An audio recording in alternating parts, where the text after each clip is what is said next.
I certify that the following interview is absolute truth and no work of fiction.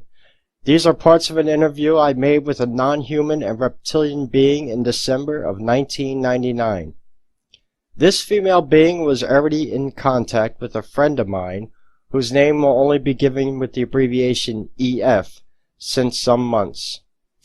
Let me declare that I was all my life a skeptic about UFOs, aliens, and other weird things, and I thought EF tells me just dreams of fictitious stories when he talked with me about his first contacts with this non-human being named Lacerta. I was still a skeptic when I met this being on December 16th last year in a small warm room in a remote house of my friend near a town in the south of Sweden, despite the fact that I saw now with my own eyes that she was not human. She has told and shown me so many unbelievable things during that meeting that I cannot deny the reality and the truth of her words any longer. This is not another of that wrong UFO papers which claims to tell the truth but in fact is just fiction. I am convinced that this transcript contains the only truth and therefore you should read it. I had talked with her for over 3 hours, so the following video shows you only shortened parts of the interview because she asked me after the interview not to publish everything she had told me already. The order of the questions in the transcript is not always the same order which I had asked them, so it may seem at sometimes a little bit confusing to you. It was not easy to delete all the important parts she had asked me to delete from the transcript, so I apologized maybe for the unusual order. I am in possession of an entire transcript of the interview, 49 pages with some of my drawings of her body and her equipment, and also of some tapes on which I have the full interview, but I will now reveal this before I have permission from her. I will send the shortened form of the still fascinating document to 4 of my reliable friends to Finland, Norway, Germany, and France, and I hope that they will translate it into their own languages and into other languages, as I hope as many people as possible will be able to read and understand the transcript. If you receive it, please send it to all your friends via email or make printouts and copy them. I certify furthermore that this various paranormal abilities of her species, like telepathy and telekinesis, included the moving and dancing of my pencil on the table without touching it, and the flying of an apple around 40 centimeters over her hands, were shown to me during the 3 hours and 6 minutes of the meeting, and I am absolutely sure that these abilities were no tricks. The following is certainly difficult to understand and to believe for someone who hasn't experienced it, but I was really in contact with her mind, and I now am completely sure that everything she said during the interview is absolute truth about our world. Unfortunately, if I read the entire transcript, and much more, this very shortened form by myself, I have a strong impression that everything I've written sounds too unbelievable to be true, that everything sounds more like a bad science fiction story from TV or cinema, and I have doubts that anyone will believe my experiences. But they are true, if you believe it or not. I can't expect from you that you will believe my simple words without evidence, but I can't give you that evidence. Please read the transcript and think about it, and you will see maybe then the truth with your own eyes. There will be a new meeting between me and her, again in the same house in Sweden, on April 23rd, year 2000, and she promised to give me some evidence for her existence. In the meantime, I collect questions which I ask from her. Maybe she gives me permission to reveal more of the missing parts in the transcript and about the coming war. Believe it or not, this makes no real difference, but I hope you will believe. Okay.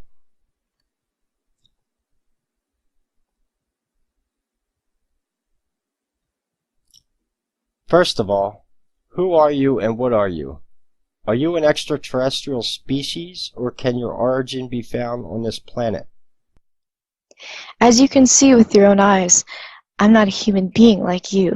And to be honest, I'm no real mammal, despite my partly mammal-like body features, which are a result of evolution.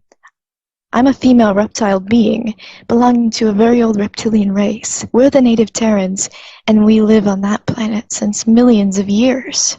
We're mentioned in your religious writings, like your Christian Bible, and many of the ancient tribes were aware of our presence and worshipped us as gods. For example, the Egyptians and the Inca, and many other old tribes. Your Christian religion has misunderstood our role in your creation, so we're mentioned as evil serpent in your writings. This is wrong. Your race was genetically engineered by aliens, and we were just more or less passive visitors of this accelerated evolution process. You must know, some of your scientists have already supposed this, that your species has evolved at a completely impossible speed with just 2 to 3 million years. This is absolutely impossible because evolution is a much slower process if it's natural, but you have not understood this. Your creation was artificial and done by genetic engineering, but not by us, by an alien species. If you ask me if I'm an extraterrestrial, I must answer no. We're native Terrans. We have and had some colonies in the solar system, but we do originate on this planet. It is, in fact, our planet, and not yours. It was never yours. Can you tell me your name? This is difficult because your human tongue is not able to pronounce it correctly, and a mispronunciation of our names is very offensive for some of my kind. Our language is very different from yours, but my name is, I'll try to say it smoother by using one of your human letters. Something like with a very, very strong pronunciation of the SH and K sounds.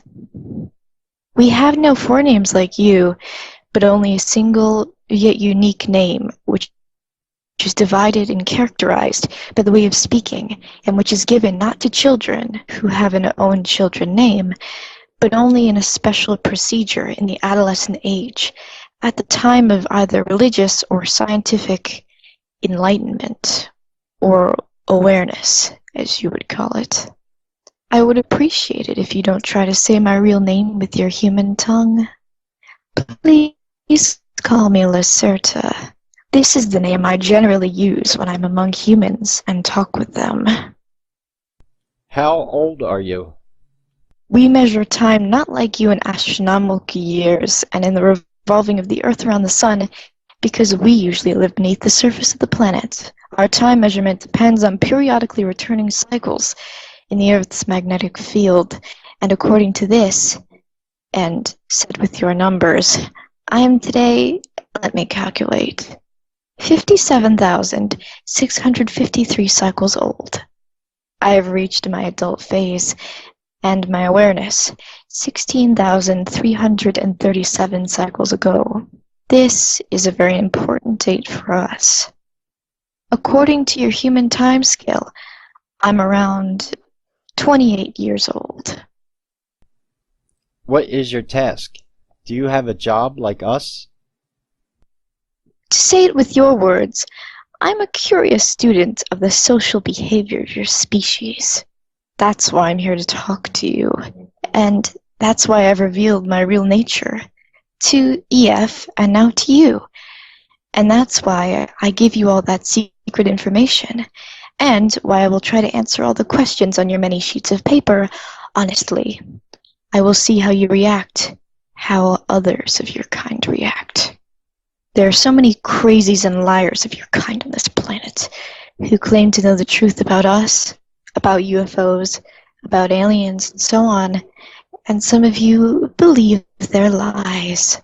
I'm interested to see how your species will react if you make the truth, which I will tell you now, public.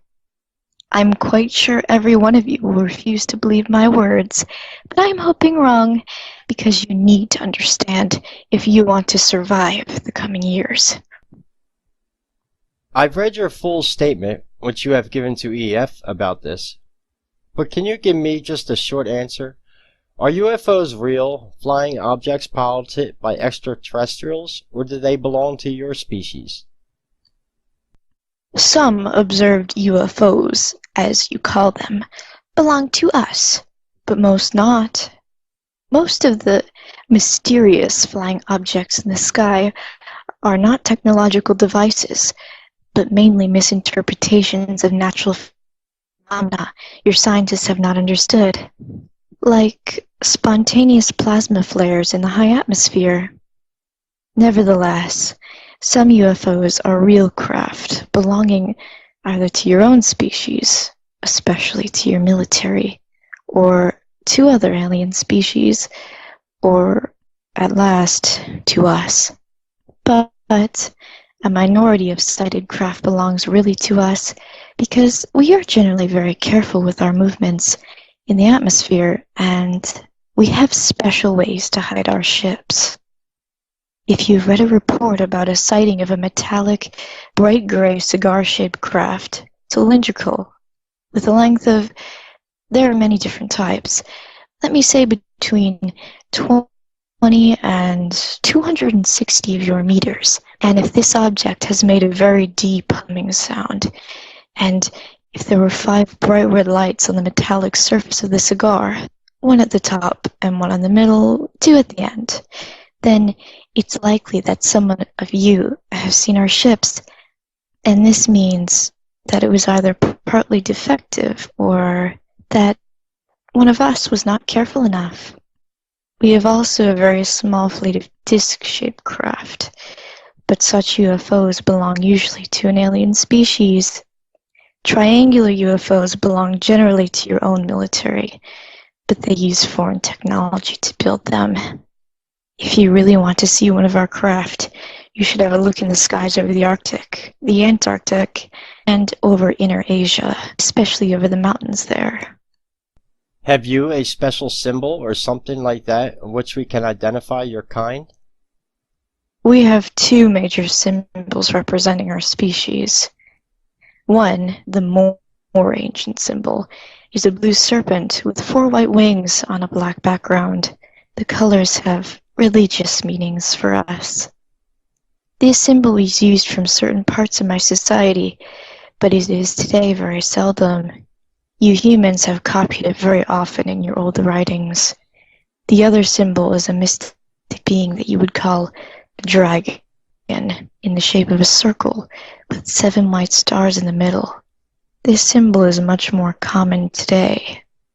If you see one of those symbols on a cylindrical craft I've described in my previous answer, or on some underground installation, this thing or place definitely belongs to us, and I would advise you to go away from there as soon as possible. The 7 stars in the second symbol you've mentioned, do they mean the Pleiades? Pleiades?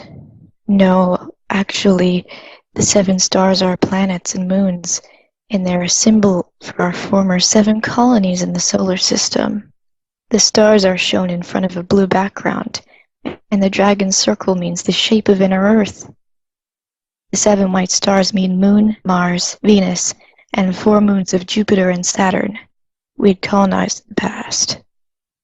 2 colonies are no longer in use and abandoned, so 5 stars would be more correct. As you have not allowed me to make photos, what would be very useful to prove your existence and the truth of this story? Can you describe yourself detailed? I know that it would be helpful to prove the authenticity of this interview if you can make some photos for me. Otherwise, you humans are very skeptic. That's good for us and for the real alien species acting secretly on this planet. So, even if you had such photos, many of your kind would say that they're fraud, that I'm just a masked human woman or something like that. That would be very offensive for me. You must understand that I can't give you permission to make photos of me or my equipment. This has various reasons, which I want not to discuss with you any further. But one of the reasons is the keeping up with the secrecy of our existence. Another reason is more religious. Nevertheless, you have permission to make drawings of my look and of any equipment I can show you later. I also try to describe myself, but I doubt that others of your kind will be able to imagine my real look just from simple words, because the automatic denial of the existence of reptilian species, and generally of any intelligent species other than your own, is part of the programming of your mind. Well, I will try. Imagine the body of a normal human woman, and you have at first a good imagination of my body. Look, I have a head, 2 arms, 2 hands, 2 legs, and 2 feet, and the proportions of my body are just like yours. As I am female, I also have 2 breasts. Despite our reptilian origin, we've started to give milk to our babies during the evolution process. This happened around 30 million years ago, because this is the best thing to keep the young alive. Evolution had done this for your species already in the dinosaur age, and a little bit later, also for ours. That means that we are now real mammals. But the breasts of us are not as large as those as human women, and the size of them is generally equal for every female of my kind. The external reproduction organs are for both sexes smaller than those of humans, but they are visible and they have the same function as yours. Another gift of evolution to our species. My skin is mainly of a green-beige color, more pale green, and we have some patterns of brown irregular dots, each dot the size of 1 to 2 centimeters, on our skin and in our face. The patterns are different for both sexes, but females have more, especially in the lower body and in the face. You can see them in my case as 2 lines over the eyebrows, crossing my forehead, at my cheek, and at my chin. My eyes are a little bit larger than human eyes. For this reason, we can see better in the darkness, and usually dominated from the large black pupils, which are surrounded from a small bright green iris. Males have a dark green iris. The pupil is slit and can change its size and form from a small black line to a wide-open egg-shaped oval, because our retina is very light-sensitive, and the pupil must compare this.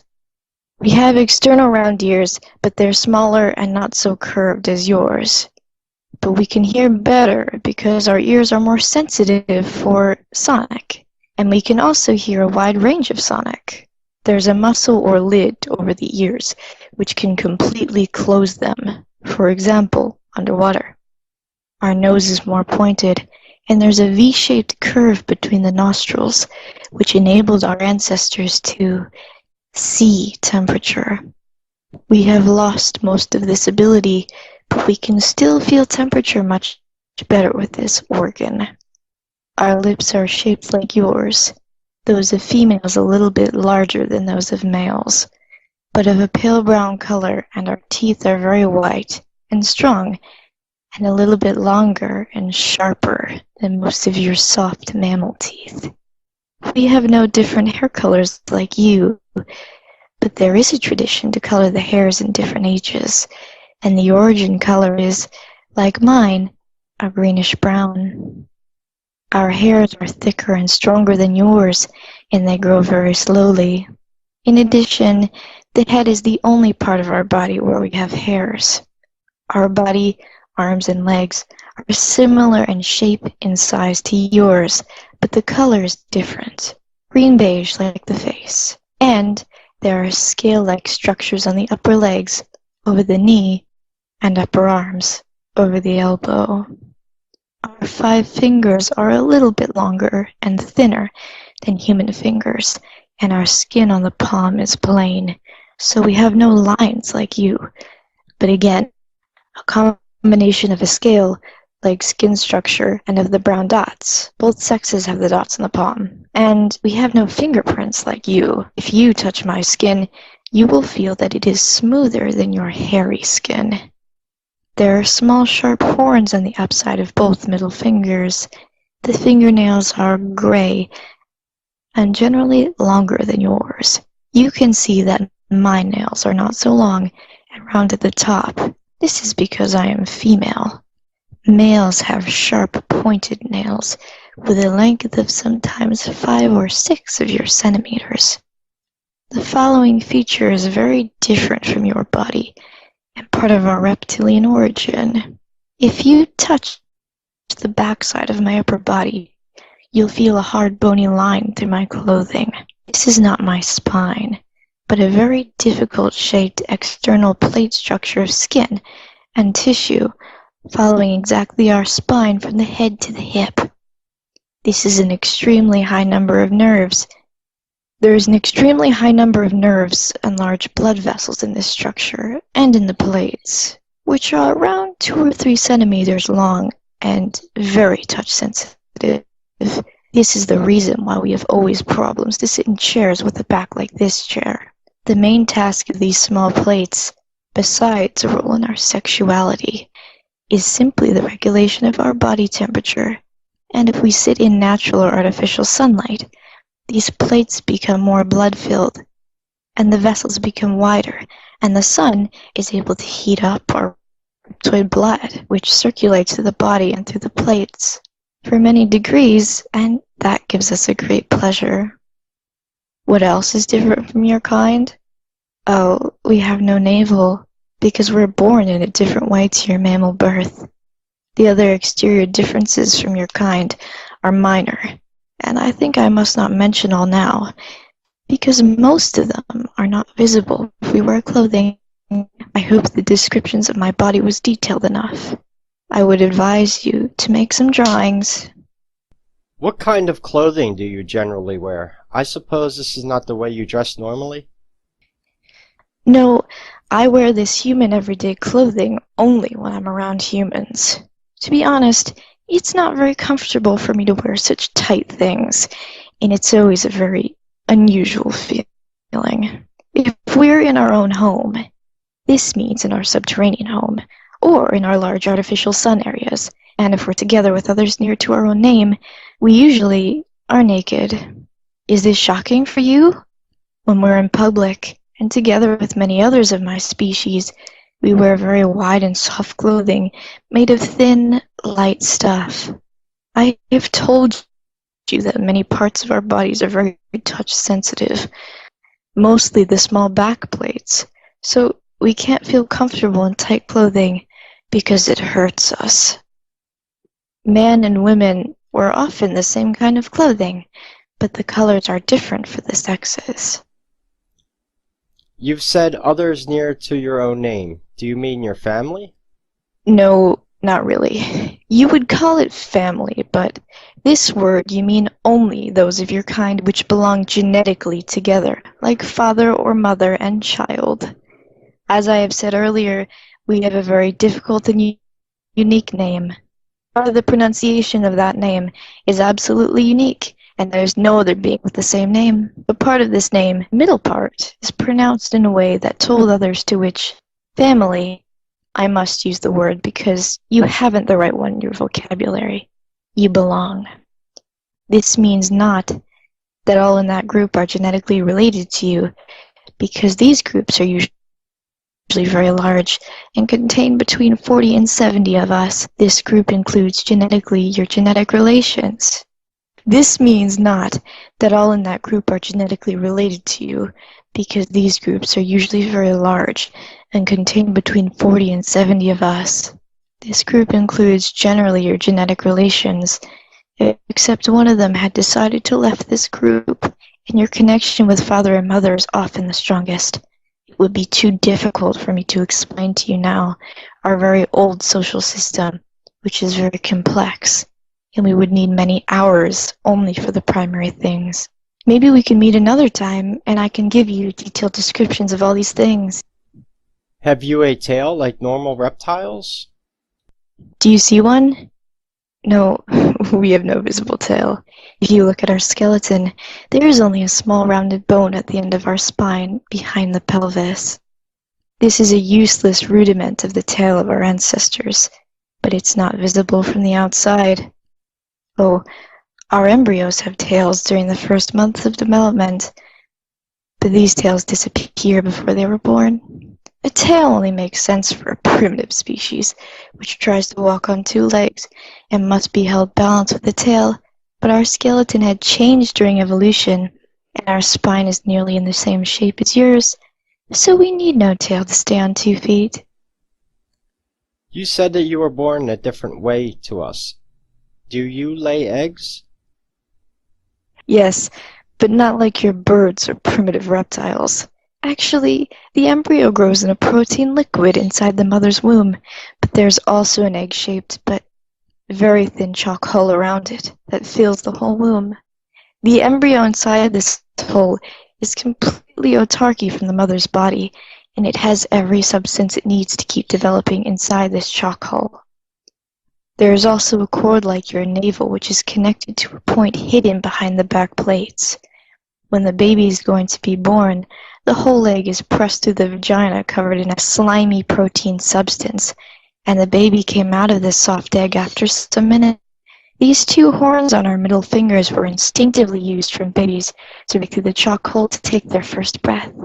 Our young are not so large as your babies when they're born. They're between 30 and 35 of your centimeters tall. The egg is around 40 centimeters tall. This is because our vagina is smaller than a human one, but we grow to a normal size of 1.6 to 1.8 meters. What about your body temperature? You said you enjoy to lay in the sun. What effect has this to your organism? We are no mammals, and as reptiles, our body temperature depends on the temperature of our surrounding. If you touch my hand, you will maybe feel that it is colder than yours, because our normal body temperature is around 30 to 33 degrees Celsius. If we sit in the sun, especially naked and with our row of small back plates in the sun, our body temperature can rise for 8 or 9 degrees within minutes. This rise causes the production of many enzymes and hormones in our body. Our heart and brain and every organ becomes more active, and we feel then very, very good. You humans only enjoy being in the sun, but for us, it is the greatest pleasure you can imagine. Maybe like your sexual excitement. We also enjoy swimming in very warm water or other liquids to rise our body temperature. If we are for some hours in the shadow, our temperature goes back to 30 to 33 degrees. This can cause no harm to us, but we feel much better in the sun. We have artificial sunrooms in the underground, but this is not the same for us like the real sun. What do you eat? Generally, various things like you. Flesh, fruit, vegetables, and special kinds of fungus from subterranean farms and other things. We can also eat and digest some substances which are poisonous to you. The main difference between you and us is that we must eat flesh because our body needs the proteins. We can't live completely vegetarian like your kind because our digestion would stop working and we would die after some weeks or maybe months without flesh. Many of us eat raw flesh or other things which could be disgusting for you. Personally, I prefer cooked flesh and surface fruits like apples or oranges. Can you tell me something about the natural history and evolution of your species? How old is your species? Have you evolved from primitive reptiles as mankind has evolved from apes? This is a very long and complex story, and it sounds certainly unbelievable to you, but it's the truth. I will try and explain it in short. Around 65 million years ago, many of our unadvanced ancestors from the dinosaur race died in a great global cataclysm. The reason for this destruction was not a natural disaster. An asteroid impact, as your scientists believe falsely, but a war between 2 enemy alien groups had mainly place in the orbit and high atmosphere of your planet. According to our limited knowledge about the early days, this global war was the first alien war on planet Earth, but it was definitely not the last. And a future war is coming soon. Well, a Cold War, as you call it, between alien groups is ongoing since the last 73 years on your planet. The opponents in this 65 million year war were advanced alien species, whose both names are again not pronounceable to your tongues. I'm able to say them, but it would hurt your ear if I tell you the names in their original way. It would hurt your ears if I tell you the names in their original way. One race was humanoid like your species, but much older, and was from this universe, from a solar system in the star constellation you called Procyon today in your maps. The other species, about which we know not so much, was a reptilian species, but they have nothing to do with our own species, because we have evolved from local saurians without exterior influence, except the successful manipulation of our own genes by us. More about that later. The advanced reptilian species came not from this universe, but from a... Well, how should I explain this to you? Your scientists have not really understood the true nature of the universe, because your logical mind is not able to see the easiest things, and relies on wrong mathematics and numbers. This is part of the genetic programming of your kind, to which I will come later. Let me say that you're nearly as far away from understanding of the universe as you were 500 years ago. To use a term you will maybe understand, the other species came not from this universe, but from another bubble in the foam of the omniverse. You would call it maybe another dimension, but this is not the right word to describe it correctly. By the way, the term dimension is generally wrong in the way you understand it. The fact you should remember is that advanced species are able to walk between bubbles by use of, as you would call it, quantum technology, and sometimes, in special ways, only by use of their mind. My own species had also advanced mental capabilities in comparison to your species, but were not able to do the matter string/bubble changing without technology. But other species active on this planet are able to do this, and looks to you like magic as it had to our ancestors. Back to our own history, the first species, the humanoids, had reached Earth around 150 years before the reptilians, and they built some colonies on the former continents. There was a large colony on the continent you call Antarctica today, and another one in the continent you call Asia today. These people lived together with animal-like saurians on the planet without problems. When the advanced reptilian species arrived in this system, the humanoid colonists from Procyon tried to communicate peacefully, but they were not successful, and a global war started within months. You must understand that both species were interested in this young planet, not for his biology and undeveloped species, but for only one reason: raw material, especially copper.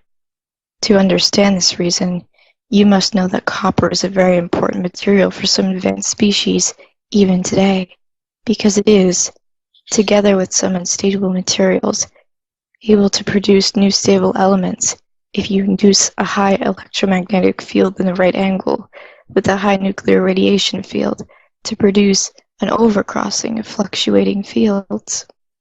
The fusion of copper with other elements in such a magnetic/radiation field chamber can produce a force field of special nature that's very useful for various technological tasks. But the base for this is an extremely complex formula you're not able to discover because of the restrictions of your simple mind. Both species wanted to have the copper of planet Earth, and for this reason, they fought a not very long war in space and orbit.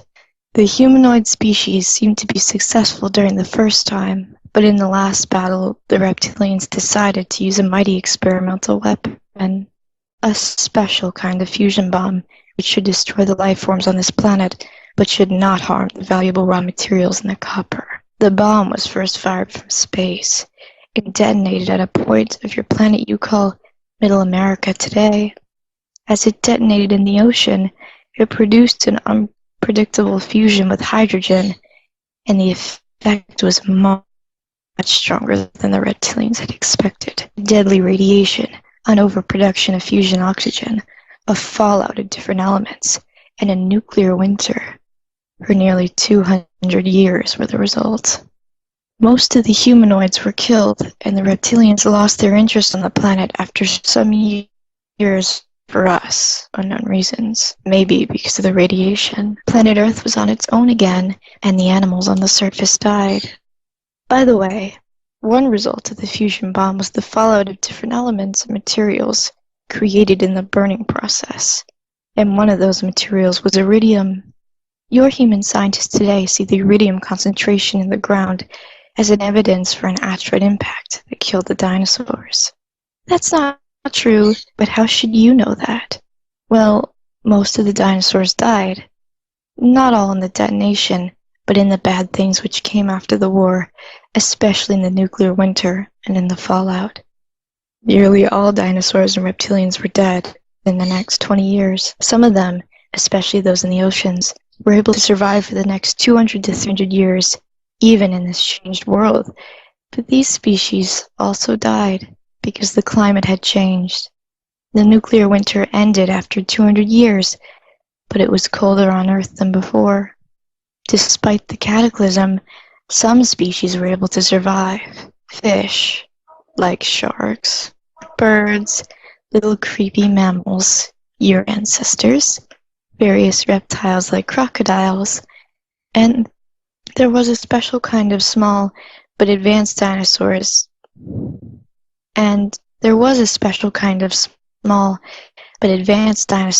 Which had developed together with the last large animal reptilians, like the species you call Tyrannosaurus. This new reptile was walking on two legs and looked a little bit like your reconstruction of an iguanodon. It originated in this family, but it was smaller, around 1.5 meters tall, with some humanoid features.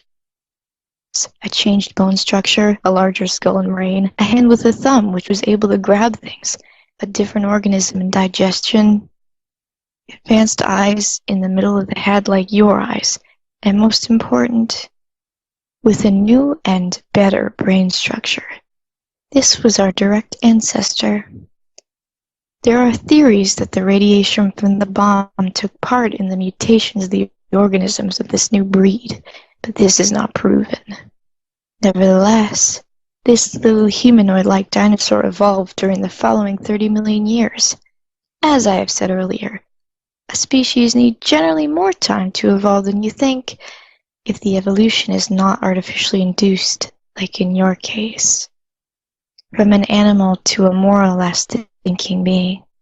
These beings were intelligent enough not to die in the next millions of years because they learned to change their behavior. They lived in caves instead in the cold nature, and they learned to use stones and branches as first tools, and they used fire to warm them, especially to warm their blood, which is very important for our kind to survive. During the next 20 million years, this place was divided by nature into 27 subspecies. Unfortunately, former reptilian species were prone to divide themselves, in a more or less illogical way, into the subspecies during the evolution process.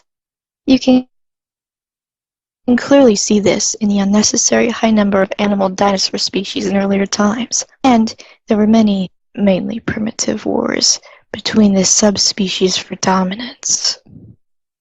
Well, nature was not very friendly to us, and as far as we know, from the 27 subspecies, 24 were extinct in primitive wars and in evolution because their organism and mind was not developed enough to survive, and as main reason, they were not able to change their blood temperature in the right way if the climate changed. 50 million years after the war, and after the end of the dinosaurs, only 3, now also technological advanced reptilian species, were remaining on this planet together with all the other lower animals. Through natural and artificial crossbreeding, these 3 species were united to one reptilian species, and through the invention of genetic manipulations, we were also able to eliminate the dividing-prone genes in our genetic structure. According to our history and belief, this was the time when our final reptilian race, as you see me today, was created by use of our genetic engineering. This was around 10 million years ago, and our evolution nearly stopped at this point. Well, actually, there were some minor changes in our look toward a more humanoid and mammal-like appearance during the coming ages, but we have not divided again into subspecies. You see, we're a very old race in comparison to your kind, which was jumping around as small monkey-like animals in the trees at this time. Well, we invented technology. We colonized other planets of this system, built large cities on this planet, which disappeared without a trace in the ages, and engineered our own genes, while your genes were still those of animals. 10 million years ago, the small simians started to grow, and they came down from the trees to the ground. Again, because of the change of climate, especially on the so-called African continent.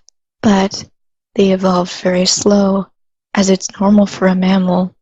And if nothing extraordinary had happened to your kind, we wouldn't be able to sit here and talk, because I would sit in my comfortable modern house, and you would sit in your cave, clothed with fur and trying to discover the secrets of fire, or you would maybe sit in one of our zoos. But the things had developed differently, and you believe now you're the crown of creation, and you can sit in the modern house, and we must hide and live beneath the earth and in remote areas. Around 1.5 million years ago, another alien species arrived at Earth. It was surprisingly the first species since over 60 million years. This would be more surprising for you if you would know how many different species are today here. The interest of the humanoid species, you call them Elohim today, was not the raw material in the copper. It were, to our astonishment, the unadvanced ape humanoids. Despite of our presence on this planet, the aliens decided to help the apes to evolve a bit faster, to serve them in the future as some kind of slave race in the coming wars. The fate of your species was not really important for us, but we didn't like the presence of the Elohim on our planet, and they didn't like our presence on their new galactic zoo planet. And so your 6th and 7th creation was the reason for a war between us and them. You can read about that war, for example, partly in the book you call Bible, in a very strange way of description. The real truth is a very long and difficult story. Should I continue? No, not now. I've made some notes about your history, and now I will have some questions. First of all, you handle with a very large time scale. You claim that your primitive ancestors lived together with the dinosaurs, survived, as you called, artificial cataclysm, and evolved then over 40 million years, and your evolution was completed 10 million years ago. This sounds very unbelievable to me. Can you say something about this? I understand that this must sound absolutely unbelievable to you, because you are young and genetically engineered species. Your historical horizon ends at a scale of just some thousands of years, and you think this is right, but it isn't. This is impossible. Your programmed mind is obviously not able to handle with such large time scales. Our evolution time may seem incredibly long to you, but this is in fact the original way of nature. Remember, your early mammal ancestors developed together with dinosaurs, and they survived the bomb like us. They evolved slowly during the next millions of years, and they divided into various species and shapes, some of them larger, some of them smaller. This is evolution of the body. But what about their mind and intelligence? They were simple animals. The mammals evolved since, let us say, 150 millions of years, but only in the last 2 to 3 millions of years were they able to become intelligent and thinking. And within this small period, beings like you were created. From nature, 148 millions of years' time for the evolution of animal-like mammals, 2 millions of years' time for the development of more or less Intelligent beings like you? Ask yourself, do you really think this accelerated evolution is natural? And your species is more ignorant than I've thought. We have not evolved wrong, but you. I understand, but I have another question. You mentioned many facts about the ancient war between aliens 65 million years ago. This happened very long before your kind became really intelligent, as far as I have understood you. Why do you know so many things about that first war and about the evolution of your species? This is a good question, much better than the previous, and I have not explained it properly to you. Our knowledge about the First War comes completely from an ancient artifact, which was found around 16,000 years ago from our archaeologists on the continent you call North America today. They found there's a round plate with a diameter of approximately 47 of your centimeters. The plate was made of an even for us unknown magnetic material, and inside the plate there was another smaller crystal plate which contained an enormous amount of information coded in the molecular structure of the crystal. This memory plate was manufactured from the last bomb survivors of human race from Procyon, already 65 million years ago, but it was completely intact when we found it.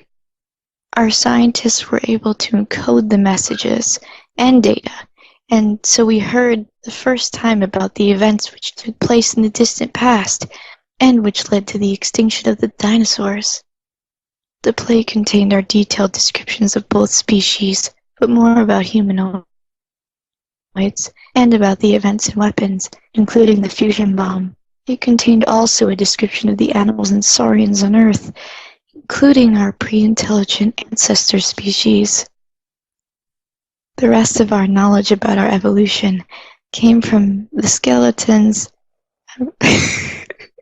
The skeletons.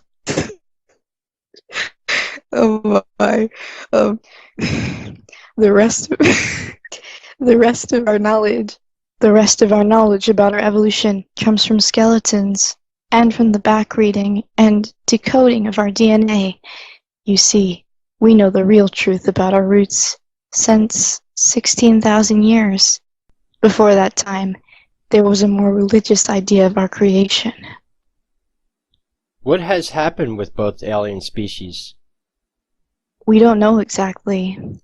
The surviving humanoids on Earth obviously died in the years after the bomb, and others of their kind and the Reptilians never came back to Earth, as far as we know. Concerning the Reptilian aliens, there is a possibility that it was physically impossible for them to return, because the matter between bubbles is sometimes in rapid movement. The current theory is both species had ceased to exist during the millions of years. You've mentioned skeletons of your kind. How can it be that human scientists haven't found any trace of you and your ancestors if you really lived for such a long time on this planet?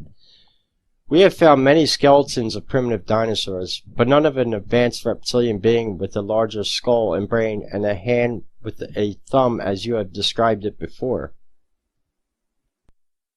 Yes, you have, but your great scientists were not able to reconstruct the skeletons completely because they wanted to reconstruct reptilian animals, not intelligent beings. You would laugh if you would want to know how many of the especially small saurian skeletons in your museums are totally wrong constructions of never existing beings, because you used many bones which didn't really belong together, and sometimes you used artificial bones if something was missing and you needed to construct an animal saurian. Many of your scientists are aware of this problem, but they don't make it public because they can't explain it. And they claim that the right bones were just missing, and their reconstruction is right. Many bones of us were used for iguanodon reconstructions, for example. The hands with the visible thumb. Look at an iguanodon in a museum, and you will see that I'm right. A scientist in the country you call United States had built a nearly correct skeleton of our kind some years ago, but the local government which is partly aware of our existence, confiscated the reconstruction. As we live today, and since thousands of years, nearly completely beneath the earth, you will not find any cadavers or skeletons of us. You speak sometimes about underground cities and artificial sunlight. Do you mean something like a hollow Earth with this? Is there a second sun inside our planet? No, Earth is not really completely hollow, and there is no second sun inside. This story is ridiculous and physically not possible. Even your species should be intelligent enough not to believe this. Do you know how much mass a sun has to produce energy and light for a longer time by fusion? Do you really think that there could be a small active sun inside the planet? When I talk about our subterranean home, I talk about large cave systems. The caves you have discovered near to the surface are tiny in comparison to real caves, and huge caverns deeper in the earth at a depth of 2,000 to 8,000 meters. They're connected with many hidden tunnels to the surface or to surface near caves, and we live in large and advanced cities and colonies inside such caves. Major sites of us are beyond the Arctic, the Antarctic, Inner Asia, North America, and Australia. If I talk about artificial sunlight in our cities, I don't mean a real sun, but various technological sources of light, including gravitational sources, which illuminates the caverns and tunnels. There are special caves in areas and tunnels with a strong UV light in every city, and we use that place to heat our blood. Furthermore, we have also some surface sun places in remote areas, especially in America and Australia. Where can we find such a surface-near entry to your world? Do you really think I will tell their exact location? If you want to find such an entry, you have to search for it by yourself, but I would advise you not do that. When I came to the surface 4 days ago, I used an entry approximately 300 of your kilometers north from here to a large lake, but I doubt that you would be able to find it. There are only a few entries in this part of the world. More are far north and east.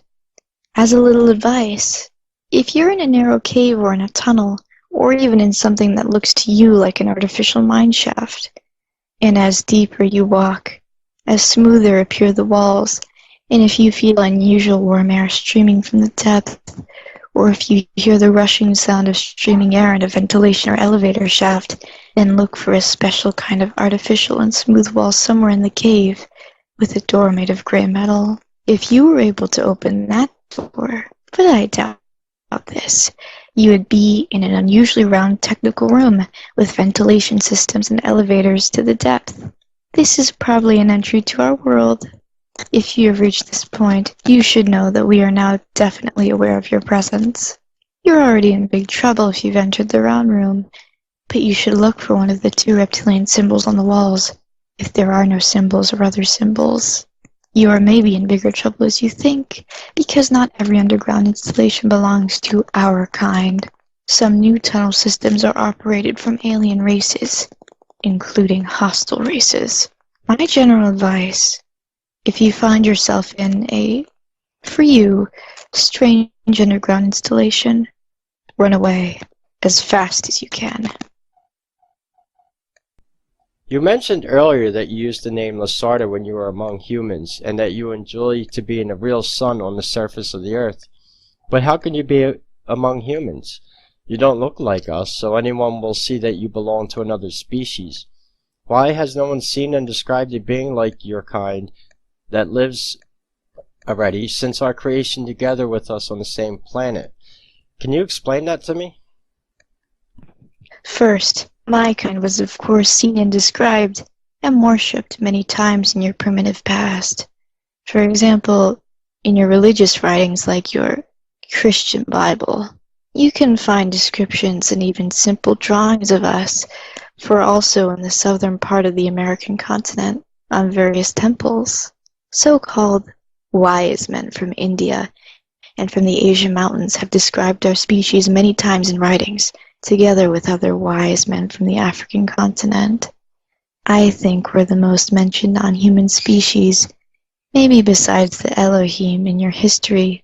If you don't believe me, have a look at your history and you will see the truth in my words. Your great scientists called the belief in us superstition and religion, and today's intelligent humans have forgotten our presence on the surface in the past. Furthermore, our species is seen even today, sometimes from human witnesses, in its original shape on Earth, or in our surface near entries and tunnel systems. Fortunately, you and your media didn't take the reports of such crazies seriously. That's good for us, and that's the reason why we allow those people to see us as we really are. Some of my species are also in direct contact with human scientists and politicians from the surface. But this is top secret, as you would call it. And nobody of your public knows anything of it. The matter of these meetings is generally the upcoming war with and between the alien species and our assistance in this war. There is also another explanation why we can walk among you and why you're not able to recognize us. Mimicry. The following may again sound unbelievable and even shocking to you, but as you have asked, I will explain it. I have told you before that we have more advanced mental abilities than your species, and with more advanced, I mean that we're able to use telepathy and telekinesis from our birth on. In fact, mother and newborn child communicate generally with telepathy during the first few months, without special training as you need it to activate these sleeping parts of your brain. The structure of our brain is a little bit different to yours, and our hemispheres are larger and more active than yours, especially when we're in sunlight. Our own abilities are very strong in comparison to yours, but weak in comparison to the matter string/bubble mind forces of some of the alien species on this planet.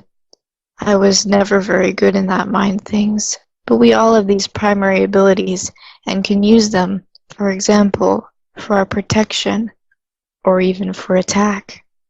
When we're on the surface and we meet human beings, even a large group of them, this makes no difference. All of your minds are like one mind.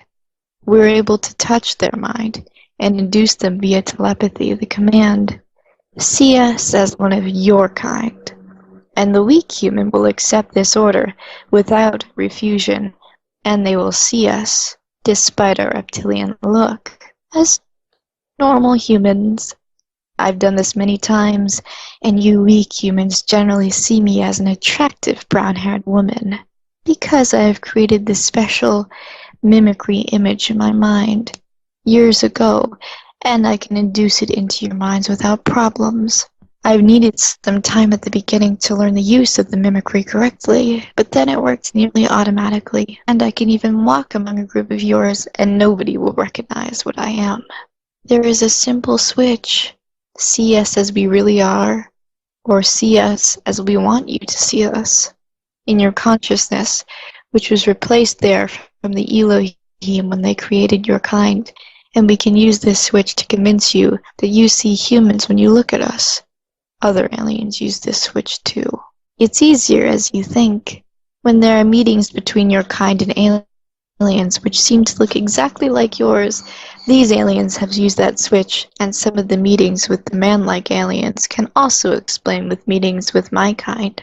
When I met EF the first time, he saw me also as a normal human woman, and I remember that he was very frightened and shocked when I revealed him my real appearance. Do you mean that you can really make me believe that I talk now with an attractive brown-haired human woman instead of a reptilian being like you? Probably, but I don't think so in your special case.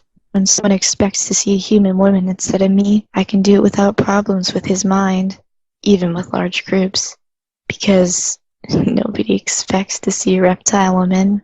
But I have allowed your mind to see me in my original appearance from our first meeting on, and I have never induced something into your mind, so you have already realized that I am not human. If I would now try to change this, it would probably lead to an absolute confusion or to unconsciousness, and I don't want to harm you. As I have said, I'm not very good in these things. That's very scary. Can you kill with those abilities? Yes, but it's forbidden. This means not that it was not done in previous times. Have both sexes these abilities? Yes, What about photos? How do you appear on photos? this is a silly question. I appear on photos as a reptile being because I can't have influence on the photo or on the camera itself, but only on the photographer's mind. If he or she would develop the film and show the photo to others, they would see me in my original shape. That's the reason why it's forbidden for our kind to be filmed or photographed, and we must avoid every camera on this. That's very difficult, and we were filmed sometimes in the past without our knowledge, especially from certain of your governments and secret agencies. What other commands can your kind induce into our minds? Something like serve us or obey? This is again a strange question. We're not your enemy, most of us not. So why should we do this? To answer your question, it depends on the strength of the human mind and on the strength of the sending reptilian. There is no serve us or serve me switch in your mind. So such a command is more difficult to induce. If the human mind and consciousness is weak and the reptilian inducer is experiencing these things and with some hours in the sun before he or she tries to do it, then it could probably work for a certain time. There are secret teachings about such things, but I have never learned anything about it. I use my primary abilities for mimicry and for communication with my own kind, and sometimes for other private things. But I have never used it to harm humans or their mind. I would appreciate it if we can end this topic here. A last question. You said earlier that you can hide your UFOs. Do you use the same abilities to do this? Yes, but on a technical base. There is a powerful device inside each craft, which is able to send an artificial signal to your minds to convince you that you see either nothing, but only the sky, or that you see normal aircraft like planes instead of our ships. This isn't used very often, because we avoid human public when we move in the atmosphere. If you're able to see our UFOs, it means that the device is either defect or deactivated for some reason. The camouflage effect didn't work on photos. To answer this possible question of you already in advance. But why should someone make a photo of the sky when he could not see anything unusual there? By the way, most of the surface near entry points to our tunnels are also hidden with such a device, and your kind will generally see only normal cave walls instead of the door. There is one reason why I've said that I doubt that you will be able to find such a secret door to our world, but it have happened a few times in the past. Back to your and our own history. You've mentioned the race of Elohim who have created our human race. From where did they come and how did they look? What had exactly happened when they arrived? Are they our God? The Elohim came from this universe, from the solar system you call Alderaan in your maps. They were a very tall humanoid species, with usually blonde hairs and a very white skin. They avoided sunlight because it hurt their skin and their eyes. This was absolutely unbelievable for a sun-living species like us. They seemed to be intelligent and peaceful at the beginning, and we started a more or less friendly communication with them. But later they showed their real intentions and plans. They wanted to evolve the apes to a new breed, and we were a disturbing factor for them on their new zoo planet. At first, they caught around 10,000 or maybe even 20,000 of your simian ancestors, and they left the planet for some 100 years. When they returned, brought your, now more human, ancestors back. Then they left Earth again for some thousands of years, and their primitive pre-humans lived together with us without major problems. They were just afraid of our aircraft and technology. The Elohim had taught their mind and enhanced their brain and their body structure, and they were now able to use tools and fire. The Elohim returned within 23,000 years, 7 times, and accelerated the evolution speed of certain of your kind. You must understand that you're not the first human civilizations on the planet. The first advanced humans, who lived at the time with less developed pre-humans, because the Elohim had experimented with different speeds and stages of evolution. With technology and speech, it existed around 700,000 years ago on this planet. Your scientists have not understand this, because they found only the bones of the pre-humans and some primitive cave drawings showing advanced humans and flying devices. This genetically advanced human breed lived together with us, but they avoided eye contact with my kind, because the Elohim teachers had warned them with misleading purpose that we were evil beings and that we lied to them. Well, after some centuries, the aliens decided to extinct their first creation, and they accelerated the evolution of a second and better test series, and so on, and so on. The truth is, your modern human civilization is not the first on this planet Earth, but already the seventh. The buildings of the first breeds are lost, but the fifth civilization was the one which built the large triangular constructs you call Egyptian pyramids today, around 75,000 years ago. Your Egyptians just found that large ancient pyramids in the sand and tried, not very successfully, to build similar structures, and the sixth civilization was the one which built the cities which ruins you can find today beneath the sea in the so-called Bimini area around 16,000 years ago. The last creation of the seventh breed of your species was done just 8,500 years ago, and this is the only creation you can remember, and to which your religious writings refer. You rely on archaeological and paleontological artifacts, which show you a wrong and short past. But how should you know anything about the six civilizations before? And if you find evidence for their existence, you deny and misinterpret the facts. This is partly a program of your mind, and partly pure ignorance. I will tell you in the following only about your creations, because the six previous mankinds are lost, and therefore they should not concern you. There was a long war between us and the Elohim, and also between certain groups of the Elohim themselves, because many of them were the opinion that the again and again creation of human species on this planet makes no real sense. The last battles in this war were fought around 5,000 years ago, in orbit and surface. The aliens used powerful sonic weapons to destroy our underground cities, but on the other hand, we were able to destroy many of their surface installations and bases in space. The humans of your series were very frightened when they observed our battles, and they wrote it down in the form of religious myths. Their mind was not able to understand what was really going on.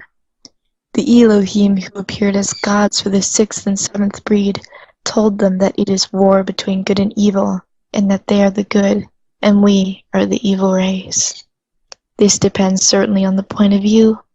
It was our planet before they arrived, and before they started their evolution project with your kind.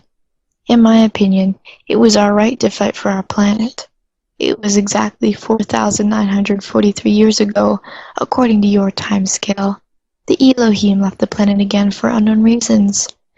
This is a very important date for us, because many of our historians call it a victory. Fact is that we don't know what really happened. The Elohim were gone from one day to another.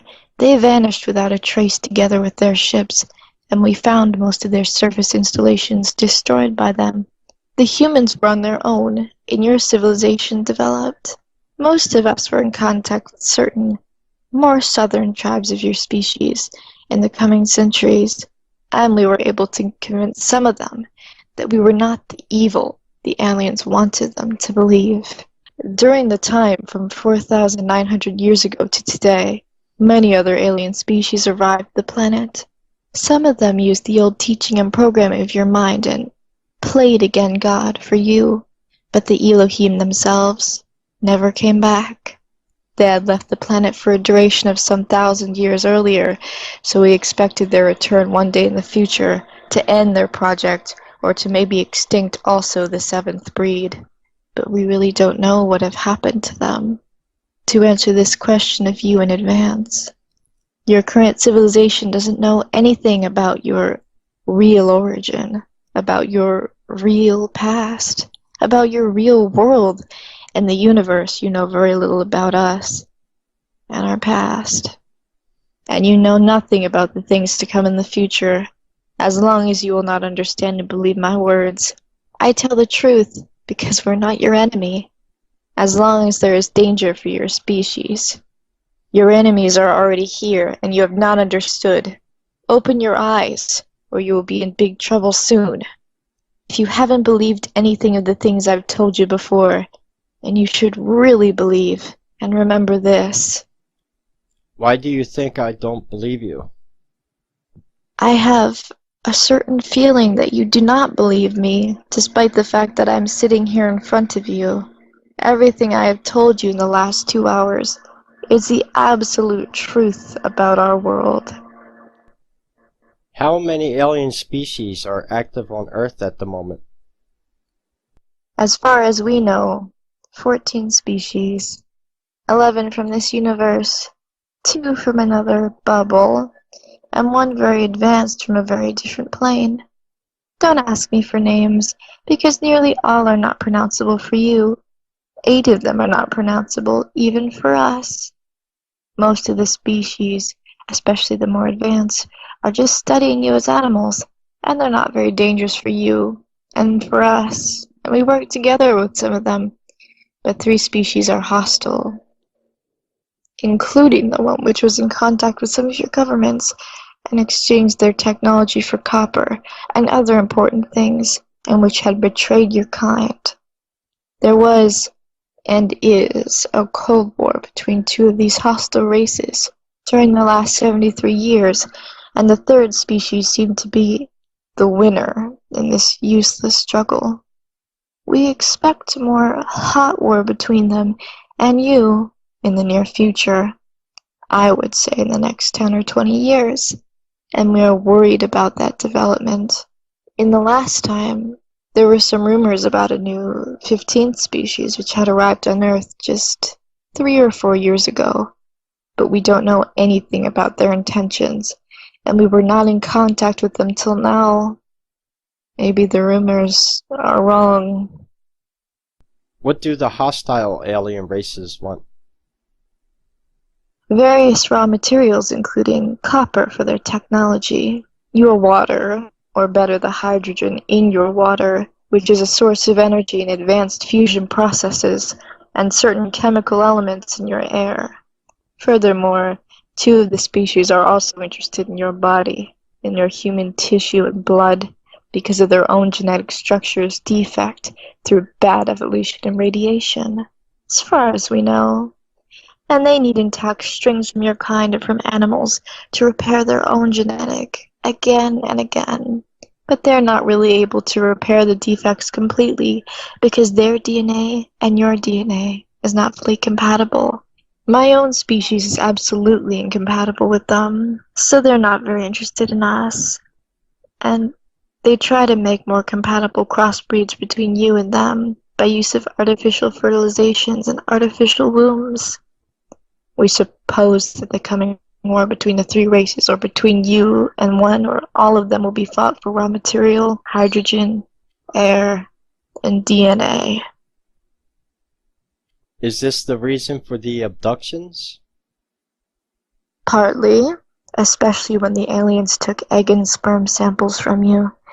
Sometimes the abductors belong to another and more advanced race, and they just want to study your body and your mind, which is more interesting for some of them than your solid body, as you would study a primitive animal. As I have said, 3 alien species are hostile, and this means that they do not care for your fate or for your life, and people who were abducted by them came very rarely back alive. If someone is able to report an abduction, it means, in my opinion, that he or she has not met one of the aggressive species, or that he or she is very, very lucky human to be alive. Advanced and friendly races also took sometimes egg and sperm samples, but for other reasons. You've said there are only 14 species active on Earth, but why describe people who saw alien beings, so many different and bizarre types of them? I think I have already answered to this question. As I have said, most of the alien races have much more advanced mind abilities than you, or even me.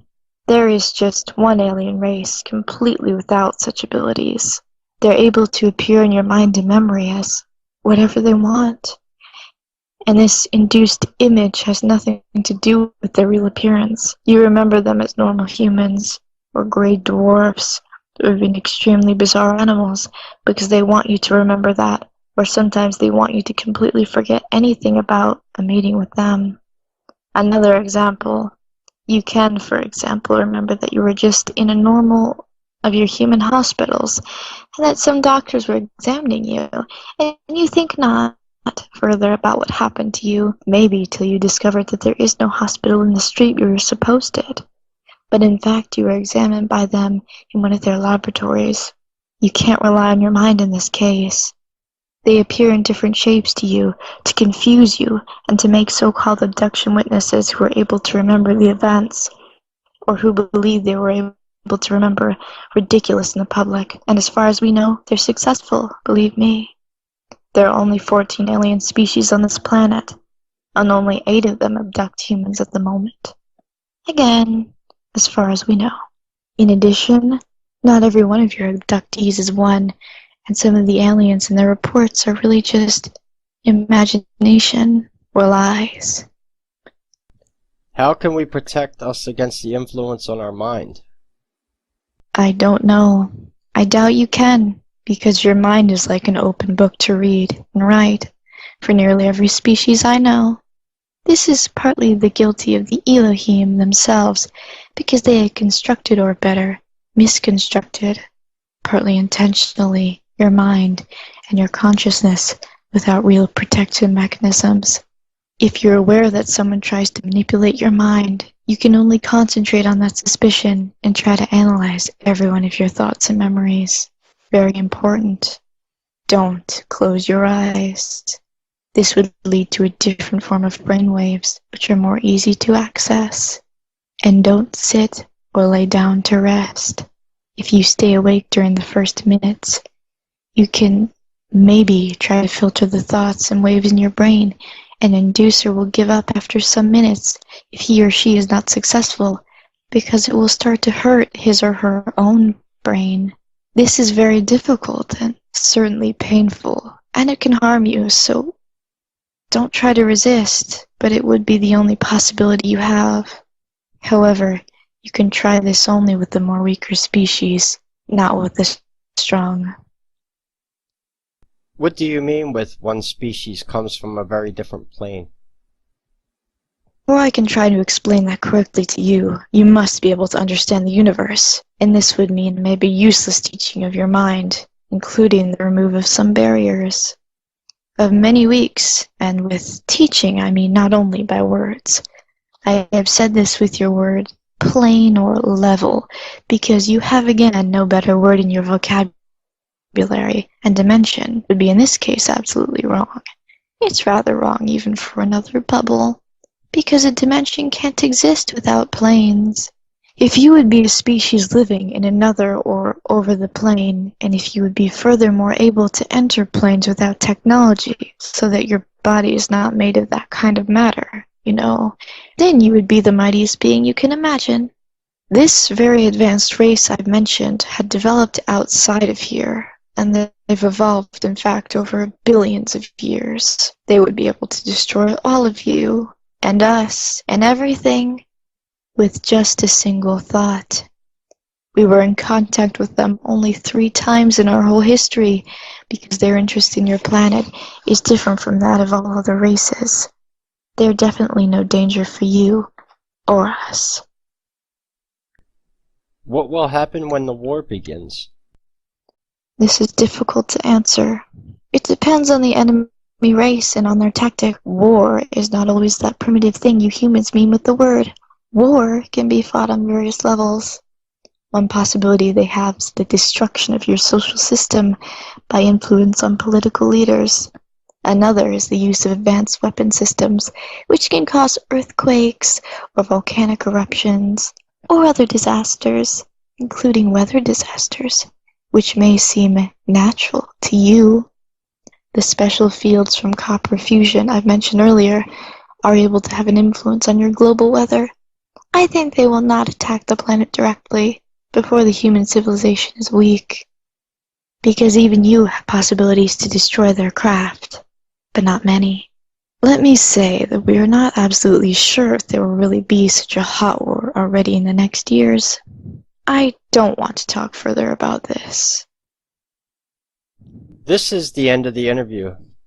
Do you want to say a last sentence or message? Open your eyes and see. Don't believe only in your wrong history, or your scientists, or your politicians. Some of them know the truth about various things, but they don't inform the public to avoid confusion and panic. I think your species is not as bad as some of my kind thinks, and it would be a pity to observe your end. That's everything I can say. Go through your world with open eyes, and you will see, or maybe not. Your kind is ignorant. Do you think anyone will believe this interview is the truth? No, but it's an interesting experiment for my social studies. We will meet again in some months, and you will tell me then what have happened after the publication of my message. Maybe there is hope for your kind.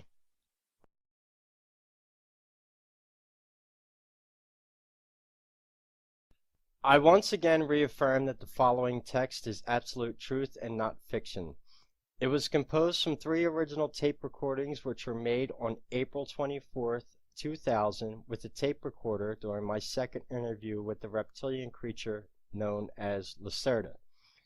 At Lacerta's request, the original text of 31 pages was revised and shortened up to deal with some questions and answers. Some existing questions were partially shortened or amended. It was even undertaken to extract message and significance from it.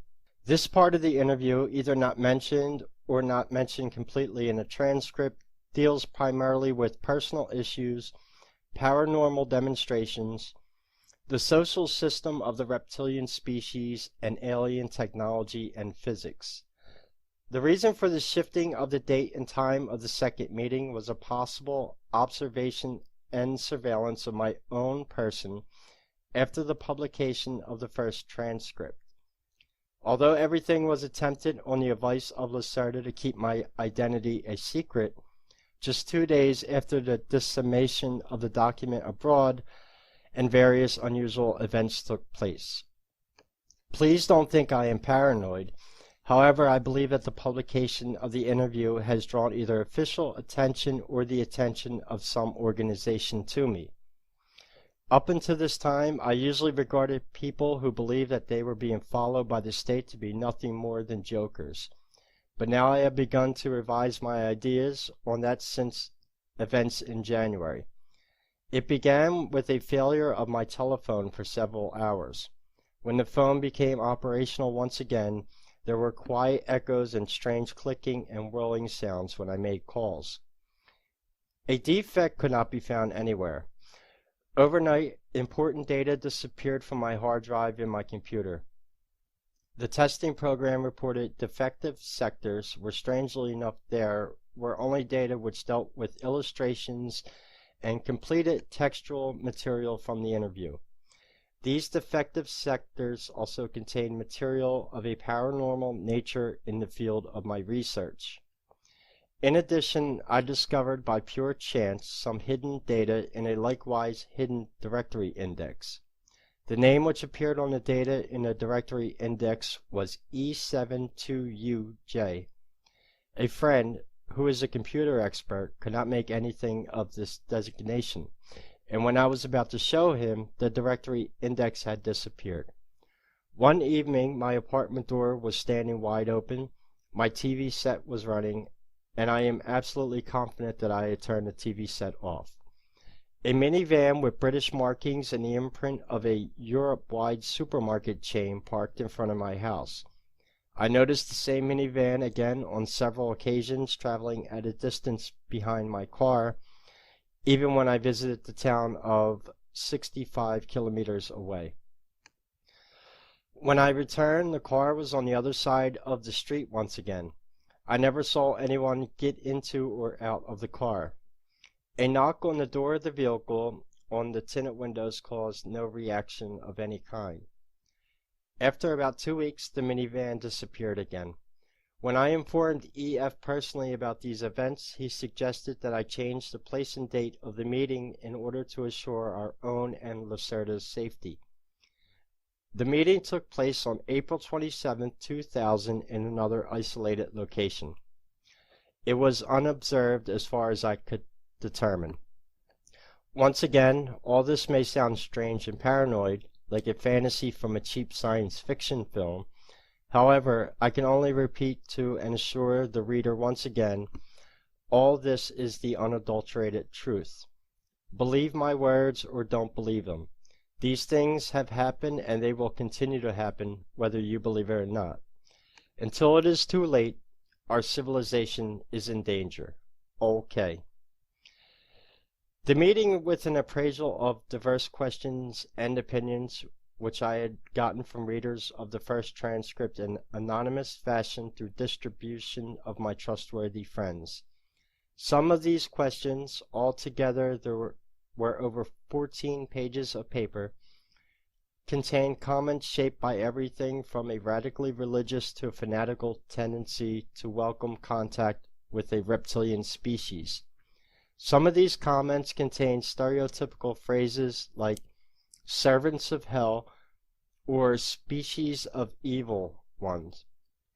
I don't want to go into any kind of detailed description here, since I don't want to pass on any further false or radical realm of thought. When you read these religious and animosity-ridden comments here, what do you think and feel then? Is the relationship between your species and ours really shaped from that kind of total negation? Does it amaze you that I'm not completely angered by that? I had fully expected these kinds of extreme reactions. The programming for the utter negation of another species, especially the reptilian species, as in your case, is deeply embedded in each of our own individual consciousnesses. This ancient conditioning stems from the days of our third artificial creation and, biologically speaking, is passed down as an information genome from generation to generation.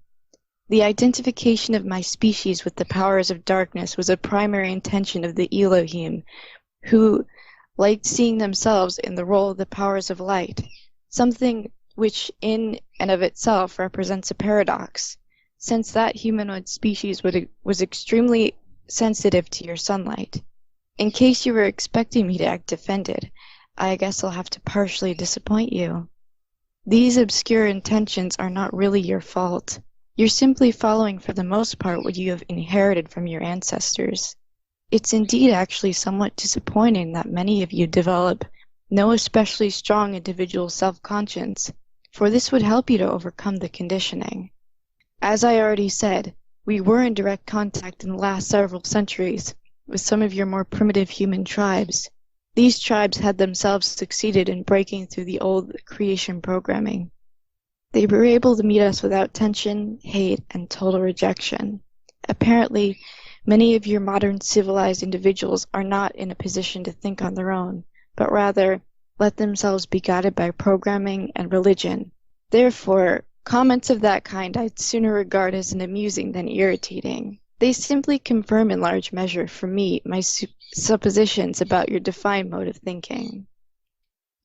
Therefore, you are not the species of the evil one, as was remarked earlier? How am I supposed to answer that? Your people still think according to a simple and completely inappropriate scheme of generalizations. Simply put, there are absolutely no pure evil species. There exists in every terrestrial and extraterrestrial species alike, both good and evil individuals. It's even true of your own people. But there is no such thing as an absolutely evil species. This concept is really very primitive. You people have believed from time immemorial that were what you're supposed to believe, what was foreseen for you to believe by your creators. Every well-known species, even the more highly developed ones, consists of a great number of individual consciousnesses. These self-sufficient spirits are able to decide freely for themselves a lifestyle which is either good or evil according to your own human standards. It depends again on the respective point of view. Your people are not necessarily in a position to judge whether the deeds of a much more highly developed species are good or evil, because you stand in a lower observation point, from which an assessment is not possible. Simple words good and evil are in any case examples of a tendency towards generalization. In my language there are many concepts for the various shades of meaning of individual behaviors in comparison to the norms of a society. Even those extraterrestrial species which are inclined to act with antagonism towards you are not species of the evil one, even though they operate negatively with respect to your race. They do this for their own reasons and do not regard themselves as evil. Were your structured way of thinking more linear and more focused as theirs is, then you would also behave in such a fashion. The attitude of a species towards other kinds of existence naturally depends very heavily on its respective structured way of thinking. Each species sets its own priorities. To classify that as good or evil is really quite primitive, for the survival of any species argues for many varieties, among them your own, as well as for even the most varied of the worst or negatively directed deeds. I won't even exclude my own kind in this regard, for there have been certain occurrences in the past which I don't personally welcome, but that which I would also not like to go into detail. None of these occurrences have happened in the last 200 years of your timescale. But please note the following. There are no absolutely good and no absolutely bad species, because each and every species always consists of individuals. In the letters that I got, there was often the question whether you could go into any greater detail regarding the advanced physics that you commented on last time. Many people said your words made no sense. For example, how do UFOs function? How do they fly? How do they perform the maneuvers that they do? I ought to explain that to people? That's not all that simple. Let me think about it for a minute. I have always had to use very simple words in order to make clear to you the basic principles of a higher kind of science. Let's try this. You have to be clear about some fundamental facts. The very first thing is that you must divide up the conception of the physical world, because each existence consists of different layers. Let's say for simplicity's sake that it consists of a material illusion and a sphere of influence. Certain physical conditions are associated only with the realm of the material, as in concrete, while other and more complicated conditions are associated only with the sphere of influence of the material world. Your conception of the physical world is based upon a simple material illusion. That illusion is further subdivided into three elementary or basic conditions of matter. A fourth and very important condition also exists, which you simply pay attention to more or less as you choose. It's the one bordering on the sphere of influence or plasma realm. For you, the theory for a controlled transformation or an elevation of the frequency of matter and the stable existence of this fourth aggregate condition of matter is not very common, or it exists at a very primitive level. Now, back to the essentials. Plasma. Now, with plasma, I don't mean just hot gas, as the concept is generally simplified by your people, but rather, I mean a higher aggregate condition of matter. The plasma state of matter is a special form of matter which lies between its real existence and the sphere of influence.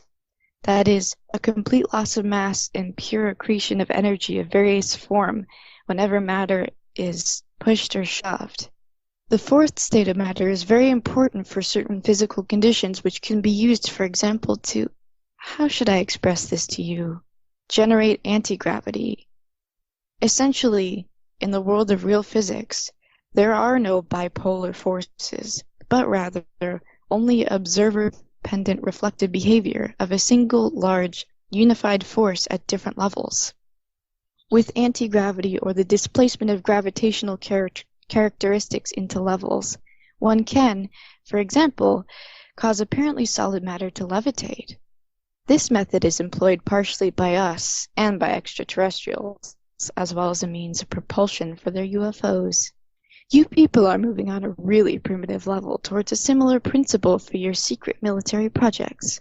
But since you have more or less stolen this technology, you lack the real physical understanding. As a result, you have to struggle with problems of instability and radiation with your UFOs. According to my information, there have been a great number of deaths of your people because of intense radiation and field disturbances. Don't you agree this is also an example of the business regarding the question of good and evil? You people play with unknown forces and thereby accept the death of colleagues of your own kind, for they are dying for a greater cause, namely the advancement of your technology, which as a result is being put into place again for the purpose of war, i.e., for negative pursuits. No one can give you the benefit of the doubt that only the least number of your kind have any knowledge about these alien projects, which are, as you explain it, top secret. It was told to you that the higher the ordinal or ranking number of basic matter, the simpler the heightening of the condition, but that is only partially correct. If you can't circumvent these powers, then you're better off not attempting it. But your kind has always been ignorant and has from time immemorial tried to play around with the forces which you have not even understood. Why would that ever change? You remember this business of copper fusion?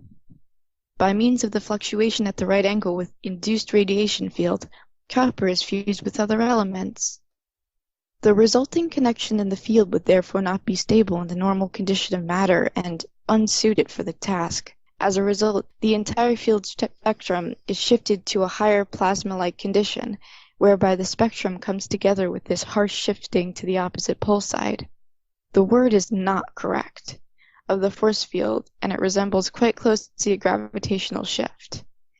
This shifting causes a tilting of the repulsing quasi-bipolar force, which now no longer flows to the interior of the force field, but rather flows partially to the exterior of the field. The result is an interstratifying reflective force field, which is very difficult to modulate within certain technical boundaries in relation to its own characteristics. It can also carry out a multiplicity of tasks, as for example, causing massive flying objects to be levitated and maneuvered. It can also exert a camouflage function in the realm of electromagnetic radiation, as well as manipulate temporal sequences of events, indeed only to a very limited extent, and other things as well. Are you familiar with your quantum tunnel effect? Even the amplitude equalizations among genuine matter can be achieved with one of those kinds of fields, if the frequency and the distance between the plane of the field are high enough.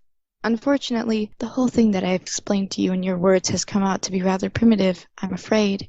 It sounds rather strange and certainly impossible for your comprehension, but perhaps this simple explanation can be some use of you and help for you to understand. But then again, maybe not.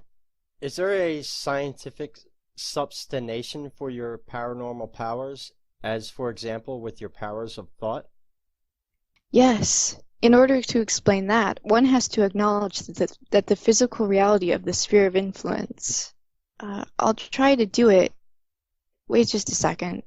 You're going to have to separate yourself mentally from the illusion that which you see is the true nature of the universe. It is at best the surface of a side. Imagine for yourself that all the matter here, you, this table, this pencil, this technical device, this paper, does not really exist, but rather that it's only the result of a field oscillation and a concentration of energy. All the matter that you see, every creature, every planet, and star in this universe, has an information energy equivalent in the sphere of influence which is located on a main field, the general level. Now, there's not only one level, but several. Last time I'd mentioned that highly developed species which is capable of changing levels. Do you understand? Dimensions, as you call them, are a part of a solitary bubble. Bubbles of universal foam are part of a higher level, and levels are layers in the sphere of influence, while the sphere of influence, acting in the capacity of a single physical size, is essentially unending. It's composed of innumerable information energy layers and general levels. There are in the sphere of influence no null levels. All are the same, but they are separate by means of their energy conditions. I notice that I'm confusing you now. I think I ought to stop with this explanation. No, please continue. How do you concrete paranormal powers arise? Well, okay then. Let's try something simpler. Again, it's not completely correct, but let's begin in this manner. Tangible matter on this side is mirrored in the sphere of influence, as a field with distinct layers. These layers contain information, as an example, about the simple structure of matter or the string of frequency, but also there's stored information stemming from the development of matter. Are you familiar with the concept of morphogenetic fields? One part of the layer could be designated as such. Now, there is still another intermediary layer for which you unfortunately have no human concept, since the theory is not common in human thinking. Let's call it a paralayer, for this layer is mainly responsible for everything which you call psi and paranormal, and which lies outside the boundaries of your primitive science. The paralayer lies between the layers of matter and the morphogenetic layers of a field in the sphere of influence. It can actively integrate with both. Your body, for example, is mirrored as a field in the sphere of influence. That doesn't mean that it does not exist here as well, as flesh, blood, bones, in the form of matter strings or atoms. But not only that, existence is always a duality.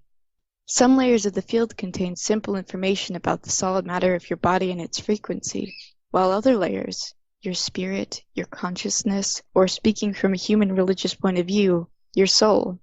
Awareness or consciousness in this case is a simple energy matrix divided into different layers of your field in the sphere of influence.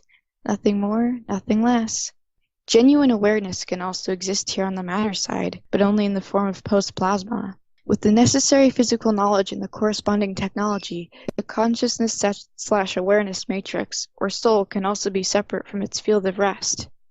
Can, despite its removal, continue to exist in a self-sufficient manner for a certain amount of time. That has the strange occult meaning of soul robbing. But above all, we're talking about science here, not about magic or dark forces. Creatures with more powerful mental powers can have a direct influence on the paralayer by means of the consciousness/awareness fields. Now, this layer is not limited only to the individual, but rather, as a part of a general information layer, you could call it, in a prosaic sense, the community soul that's connected with all animate and inanimate matter and all consciousness which exists on this main level.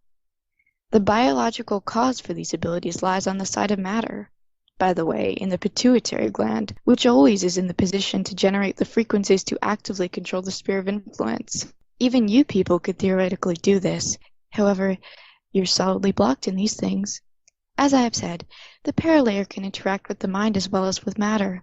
For example, if I decide to use my mental powers once more in order to move this pencil, then, simply said, I imagine in my mind how my consciousness/awareness expands/amplifies itself on the matter in the form of post-plasma to the pencil. In the sphere of influence, this causes simultaneously an automatic command for the consciousness/awareness layer to the paralayer to interact with the matter layer of the pencil. Since the paralayer is not confined to the body, it's not even a problem that the pencil lies over there, for I can unerringly reach it, even without moving matter to my body. The post-plasma on this side, paralayer on the other.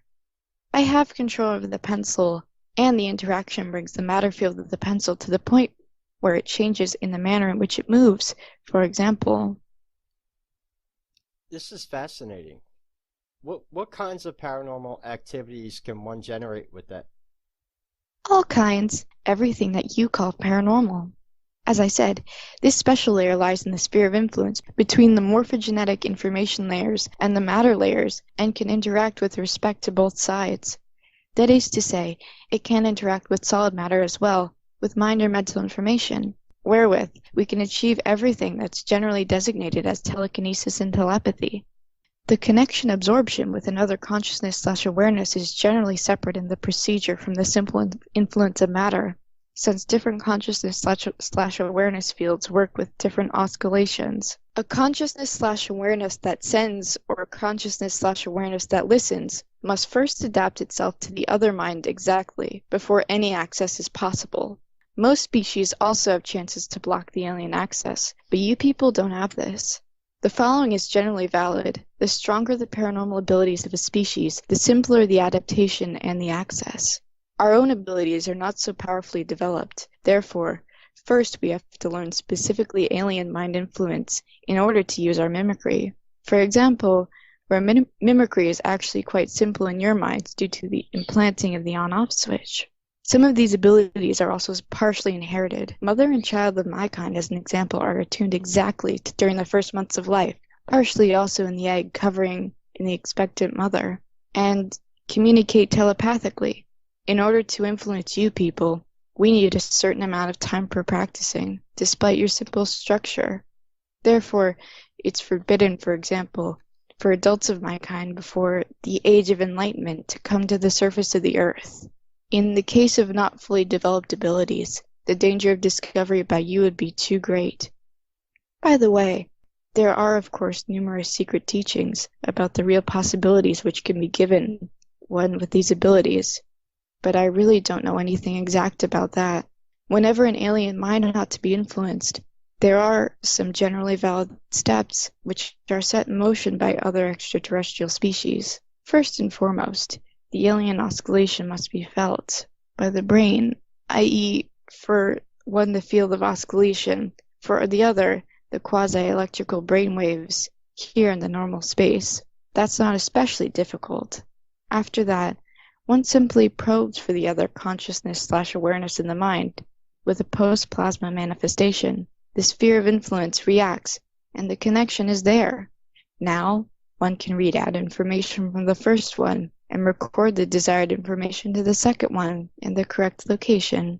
You asked me last time whether you people have the opportunity to protect yourselves against this influence, and I told you that only an awake and concentrated mind had any kind of a chance to withstand it. In this state of mind, the oscillations change very abruptly, and access becomes complicated. More precisely, come as painful recoil. Whenever you close your eyes, then the field becomes flat, and alien access is immediately possible and without restriction. In terms of your chances against a more highly developed species, you have none at all.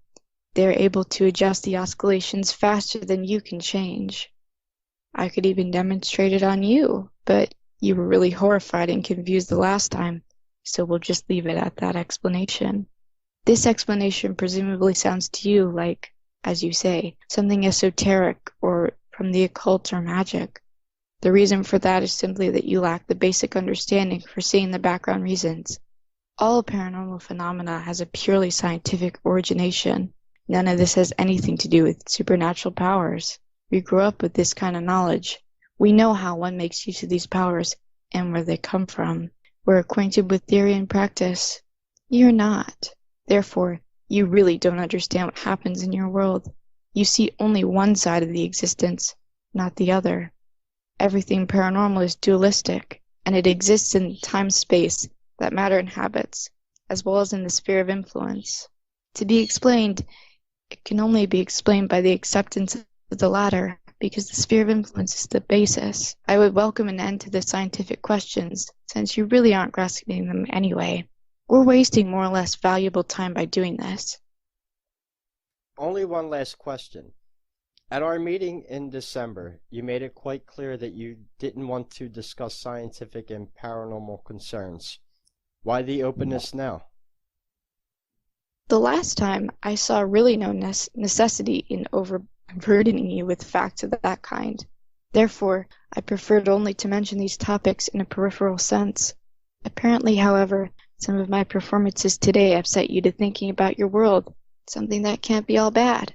And by the way, your human scientists will tend to regard my comments as humbug, and so I see no great danger in spreading this information widely.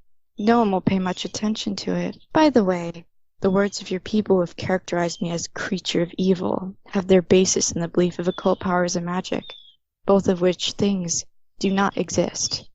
There is no magic, only highly developed science, and everything you label as magic is only part of science. If you would only comprehend that, then you would be a step ahead in your development. My openness on this issue ends here. Pose other questions, please. Good. Let's talk about UFOs. Can you explain to me how our governments came into possession of UFO material to the point that they could start their own projects? Did you have anything to do with the Roswell incident? Yes, but that incident was not the first one. I'm no historian. I'm studying only your current behavior, so my knowledge about these events in your history is presumably not very extensive. I will try to explain to you what I know about those things which happened at the time. Let me think about it for a second. In the years 1946 to 1953 in your timescale, there were 5 cases where extraterrestrial ships crashed to the surface of the Earth. In that crash, which you call the Roswell incident, there was not only 1 alien ship involved, but 2 that crashed after a collision in different parts of the land in the West, the one you call the USA. These were indeed not the first crashes, but by that time the second and the third. Another ship had crashed in 1946, but it was destroyed beyond usability. One thing first before the explanation. It certainly sounds ridiculous to you that such highly developed extraterrestrial ships would simply crash, and that a relatively large number did so in a relatively short amount of time. The explanation for that is likewise more strange, but it's correct. It does not lie in the ship's drive itself, but rather in the direction of the field to your planet. The species that we're discussing, and it was always in this time period that this species used disc-shaped craft, used a propulsion system which ran according to the normal principle of fusion, to be sure, but one that at the time employed one more than unconventional method for field alignment. This method had various advantages but also disadvantages. The repelling field must of course lie in the absolute correct angle to the surface of the Earth. This species used an alignment technology in their ships, with which the field locked into place all points of the Earth's magnetic field. Now at that time the species had just arrived on the Earth, and their point of origin lay on a planet with a more stable magnetic field, for which they had developed and aligned their drive. The magnetic field of the Earth is not really all that stable. It's subject to cyclical variations, and it forms eddies under unfavorable conditions. Whenever a ship with one of those kinds of drives gets into a field fluctuation, or into an eddy that's too strong, then for a short time the repelling field can no longer align itself correctly, and the ship glides uncontrolled on its flight path.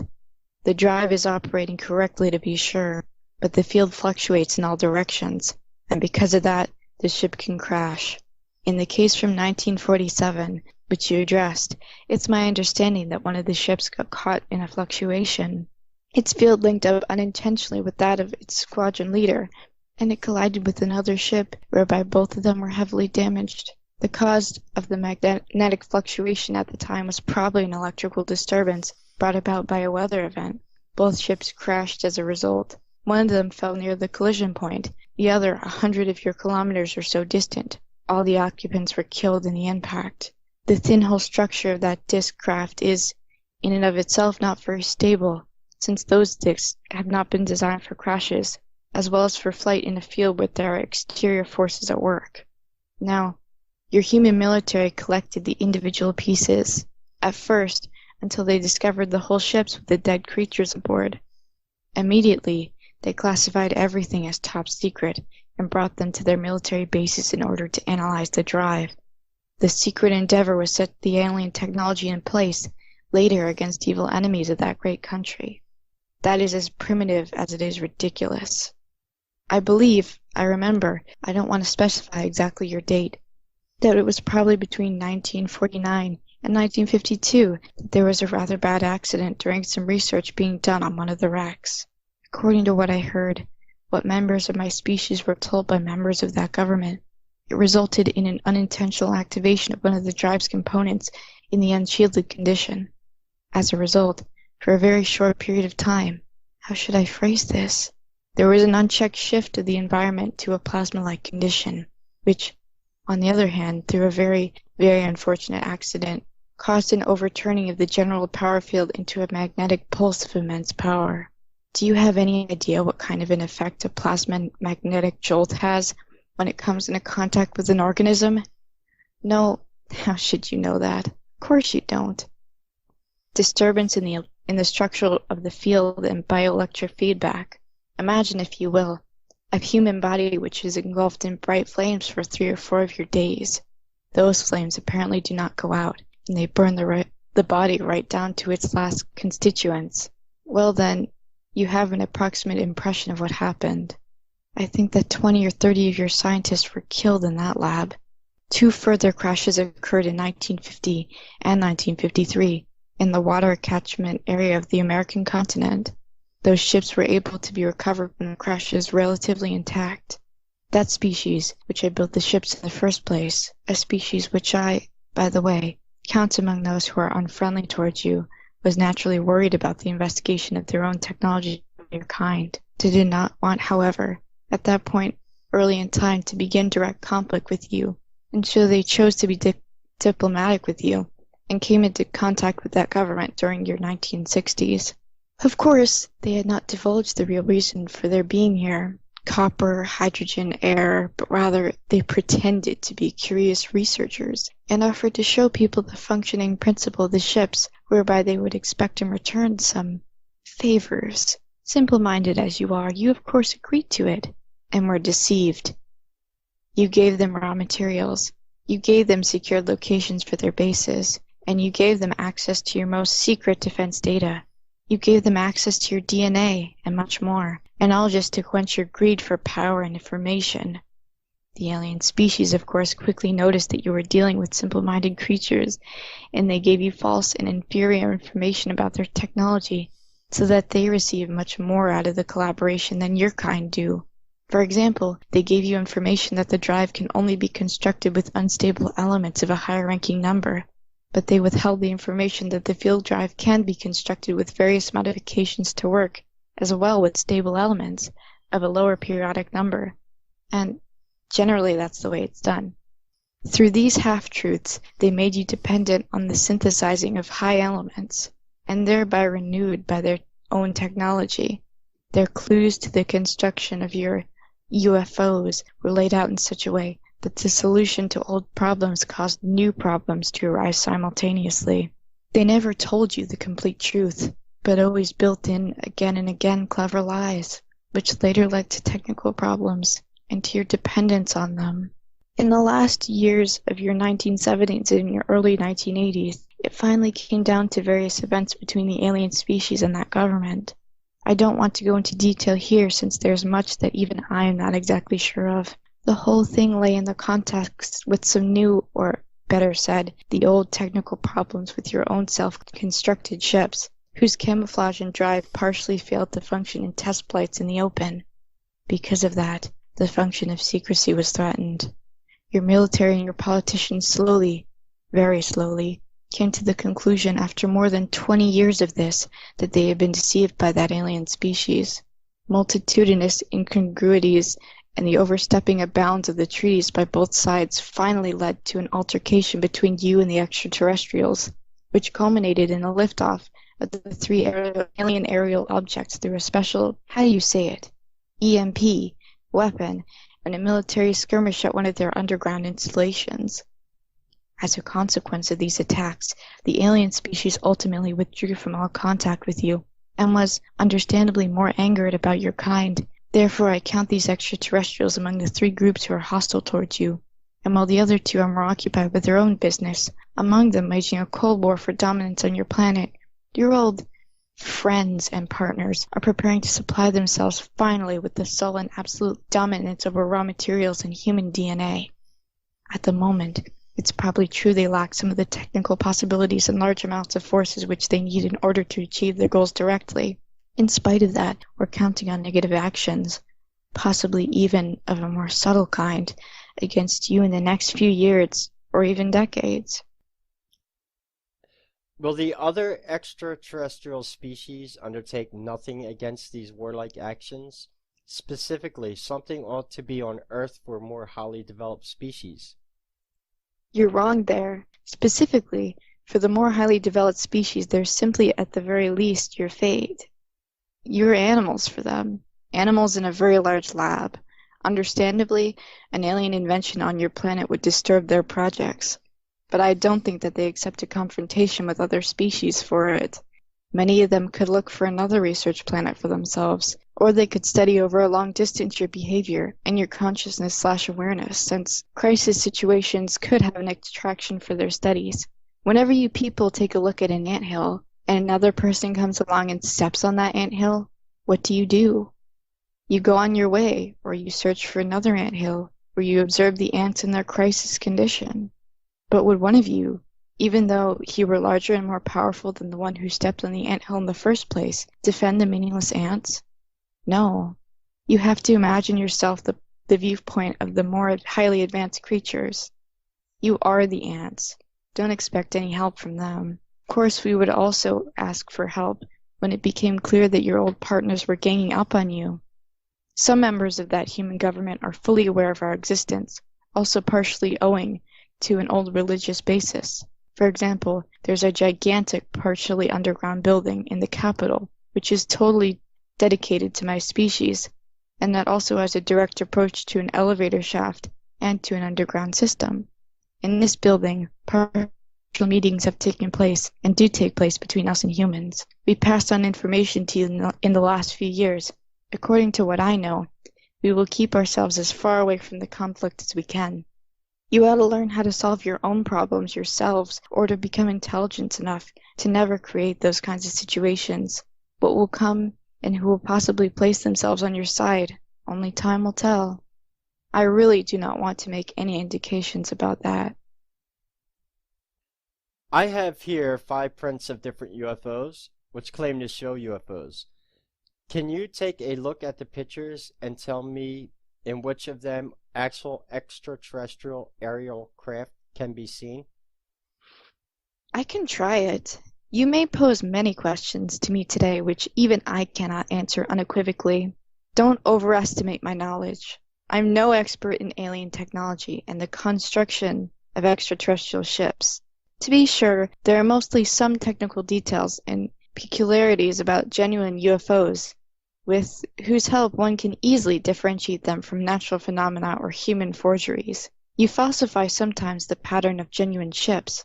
Therefore, it's not so easy simply with absolute certainty to identify an object. I'll try it. Show me the photos. These 3 pictures here are obvious counterfeits or erroneous identifications. In the one picture, it certainly seems to me that a real existing ship of an alien species was adapted for a small model here. It lacks important characteristics which are tied with the technicality and physically associated field. Generally speaking, a picture is all the more a fake, the clearer the outline and the colors are, because a levitating ship is generally hidden in a shifted field condition that even distorts the colors or the forms according to alignment. It might perhaps sound strange, but hazy and spectrally shifted photos are sometimes to be interpreted as an indication for a possible authenticity. By the way, this object is floating above the water. If it were a genuine ship, we would have to see in any case either a trough or a swell on the surface. Since the surface is flat, it's obviously not a genuine ship. In my opinion, none of these 3 pictures show genuine objects in flight or UFOs. Here in this picture, I see above all no artificial object in flight. It seems much more to deal with only a light reflex in your simple optical cameras. You really ought to be intelligent enough not to fall for a mix-up like that.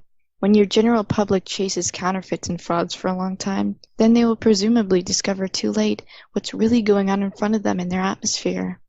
This one seems to be genuine. At least it displays the necessary characteristics. I was assigned it at first glance to an alien species who've been visiting your planet for the last 35 years or so. The object itself is metallic and disc-shaped.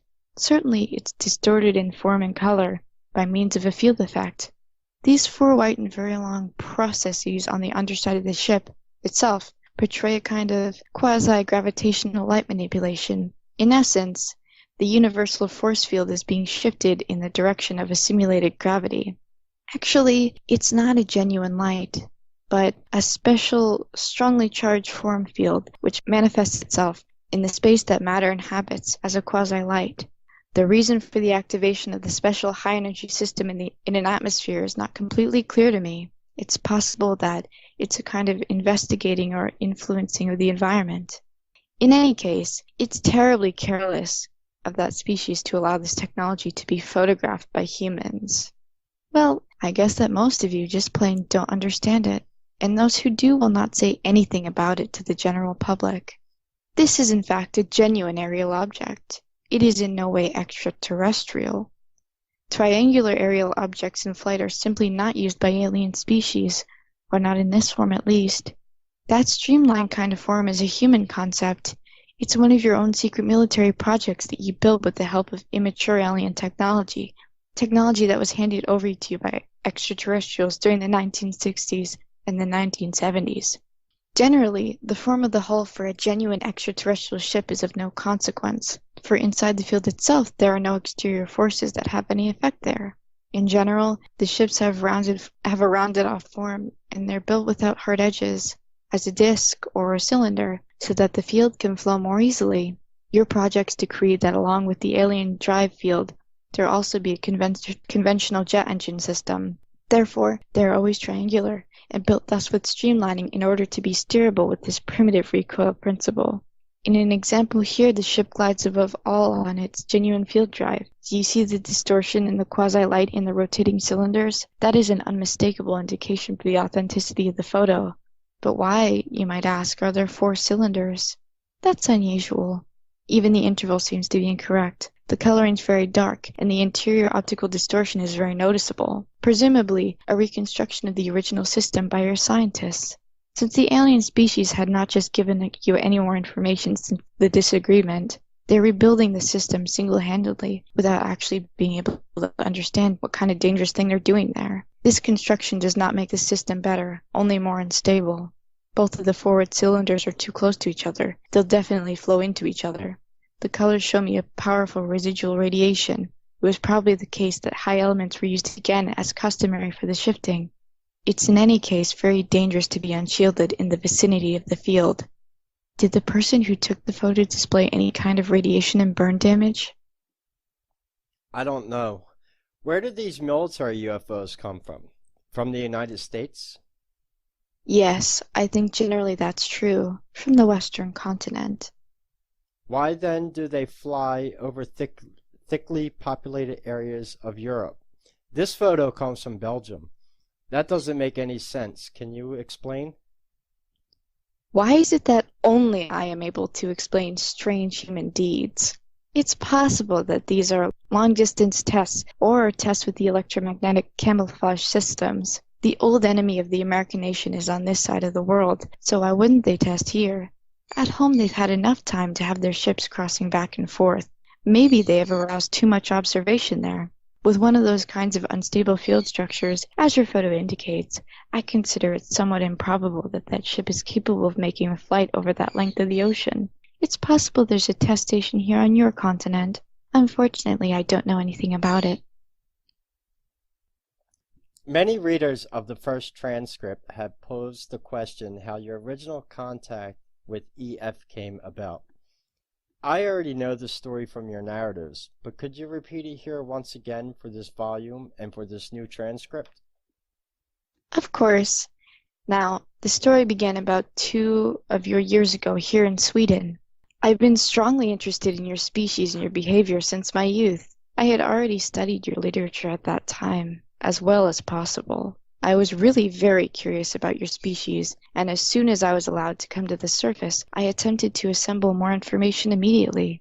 Above all, I was expressly forbidden for me to commence directly contact with humans, because in my position at that time, there existed no necessity for doing so.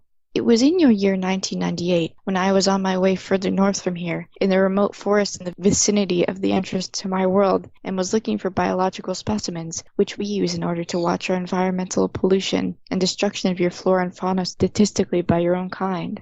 At that time, I was already on the return path to the entrance. We can even orient ourselves more easily, by the way, through our senses to the Earth's magnetic field. And already in the vicinity of the large lake, much to my surprise, I came across a cabin in the woods. In this cabin, I sensed a human consciousness/awareness. It was EF. Actually, I had no permission for contact with another species, but by the same token, I had set in place my mimicry capability quite successfully prior to this, even with larger groups of you.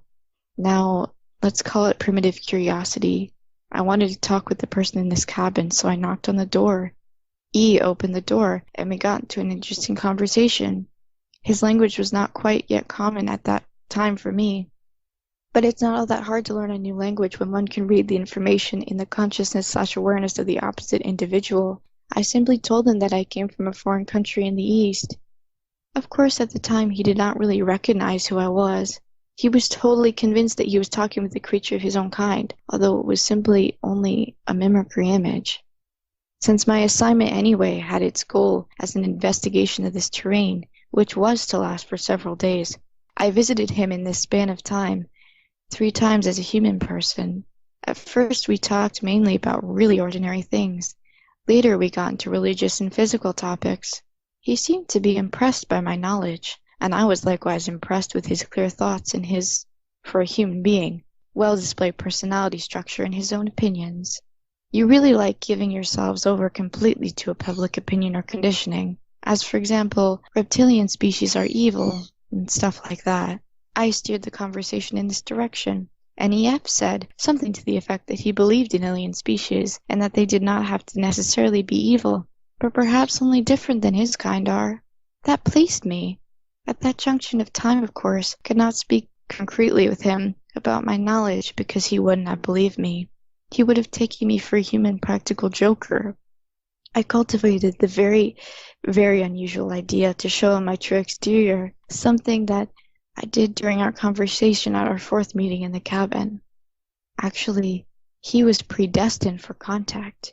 He was open-minded, honest, intelligent, not religiously inclined or conditioned. He lived alone and isolated, and no one would have believed him. Should he decide to go public with his story, I decided to take the step, but then I had serious doubt about the propriety of my act, especially when he reacted very violently. He got control of himself again after a time, and we could finally talk concretely about definite matters. Now he had no choice but to believe me. This was the beginning of a series of meetings which initially took place there in the woods, but later took place in his remote residence. Finally, he brought you into contact with me.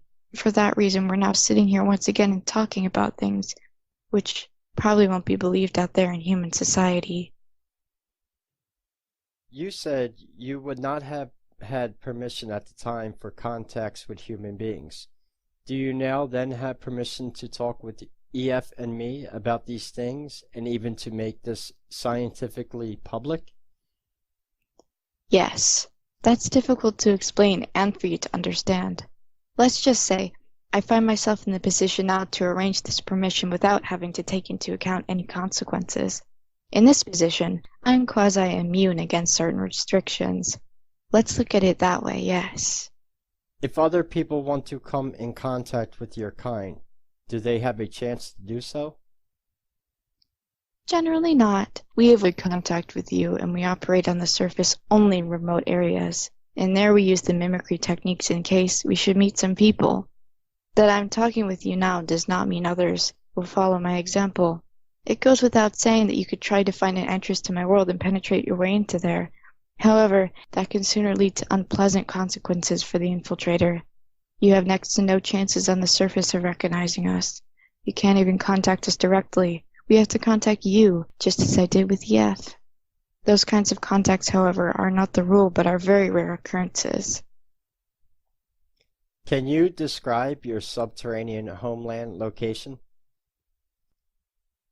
I can attempt to do so, but I certainly will not tell you where this place is located.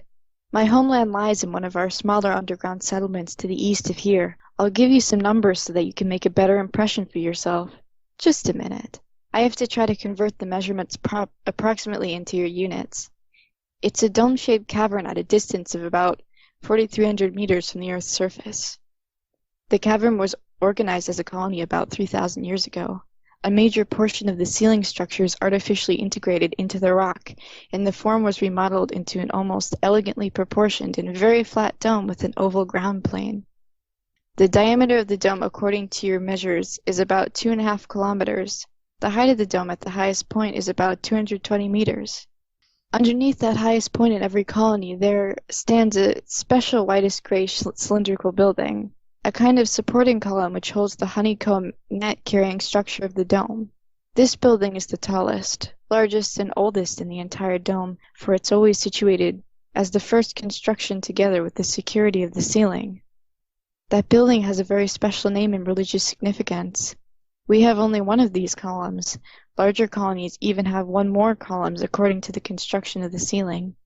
One of the main colonies in Inner Asia, as an example, has 9 of these kinds of supports, but that colony is also over 25 of your kilometers in size.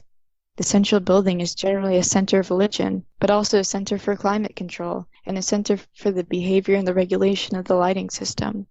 We have at our location altogether 5 large artificial light sources, which generate your UV light and its warmth through gravitational sources. The air shafts and the light systems from the surface likewise run through these columns, and naturally, we're very intensely controlled.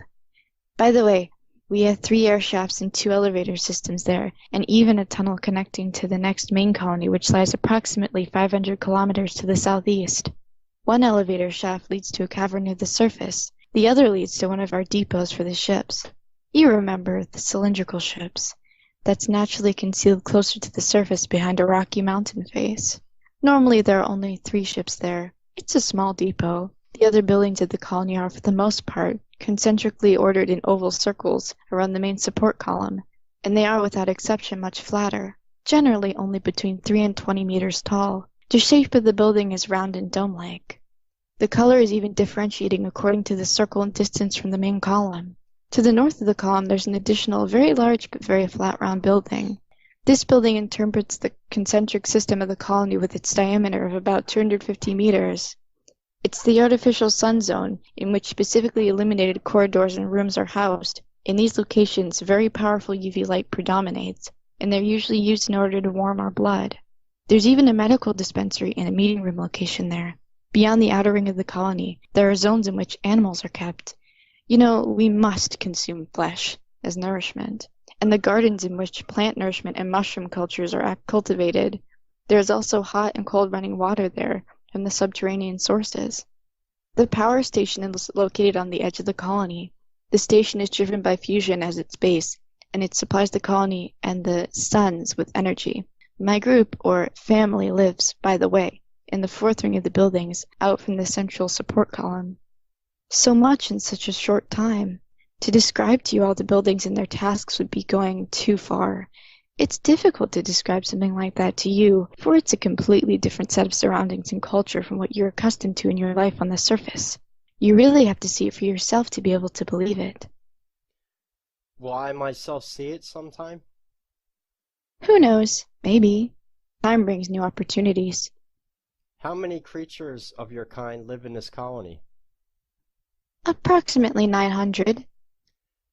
This is the end of the interview. Do you have any final message for the readers of this transcript? Yes. I am thoroughly surprised at the many comments to my words. Of course, I am naturally also disappointed about the religious portrayals of me as the enemy, which have been voiced and which have buried themselves deeply in your mind. You should learn to set yourselves apart from the old conditioning, and not to stand quasi under the control of something or someone who has already been gone for 5,000 years. You are, after all, free spirits. Those are my final words.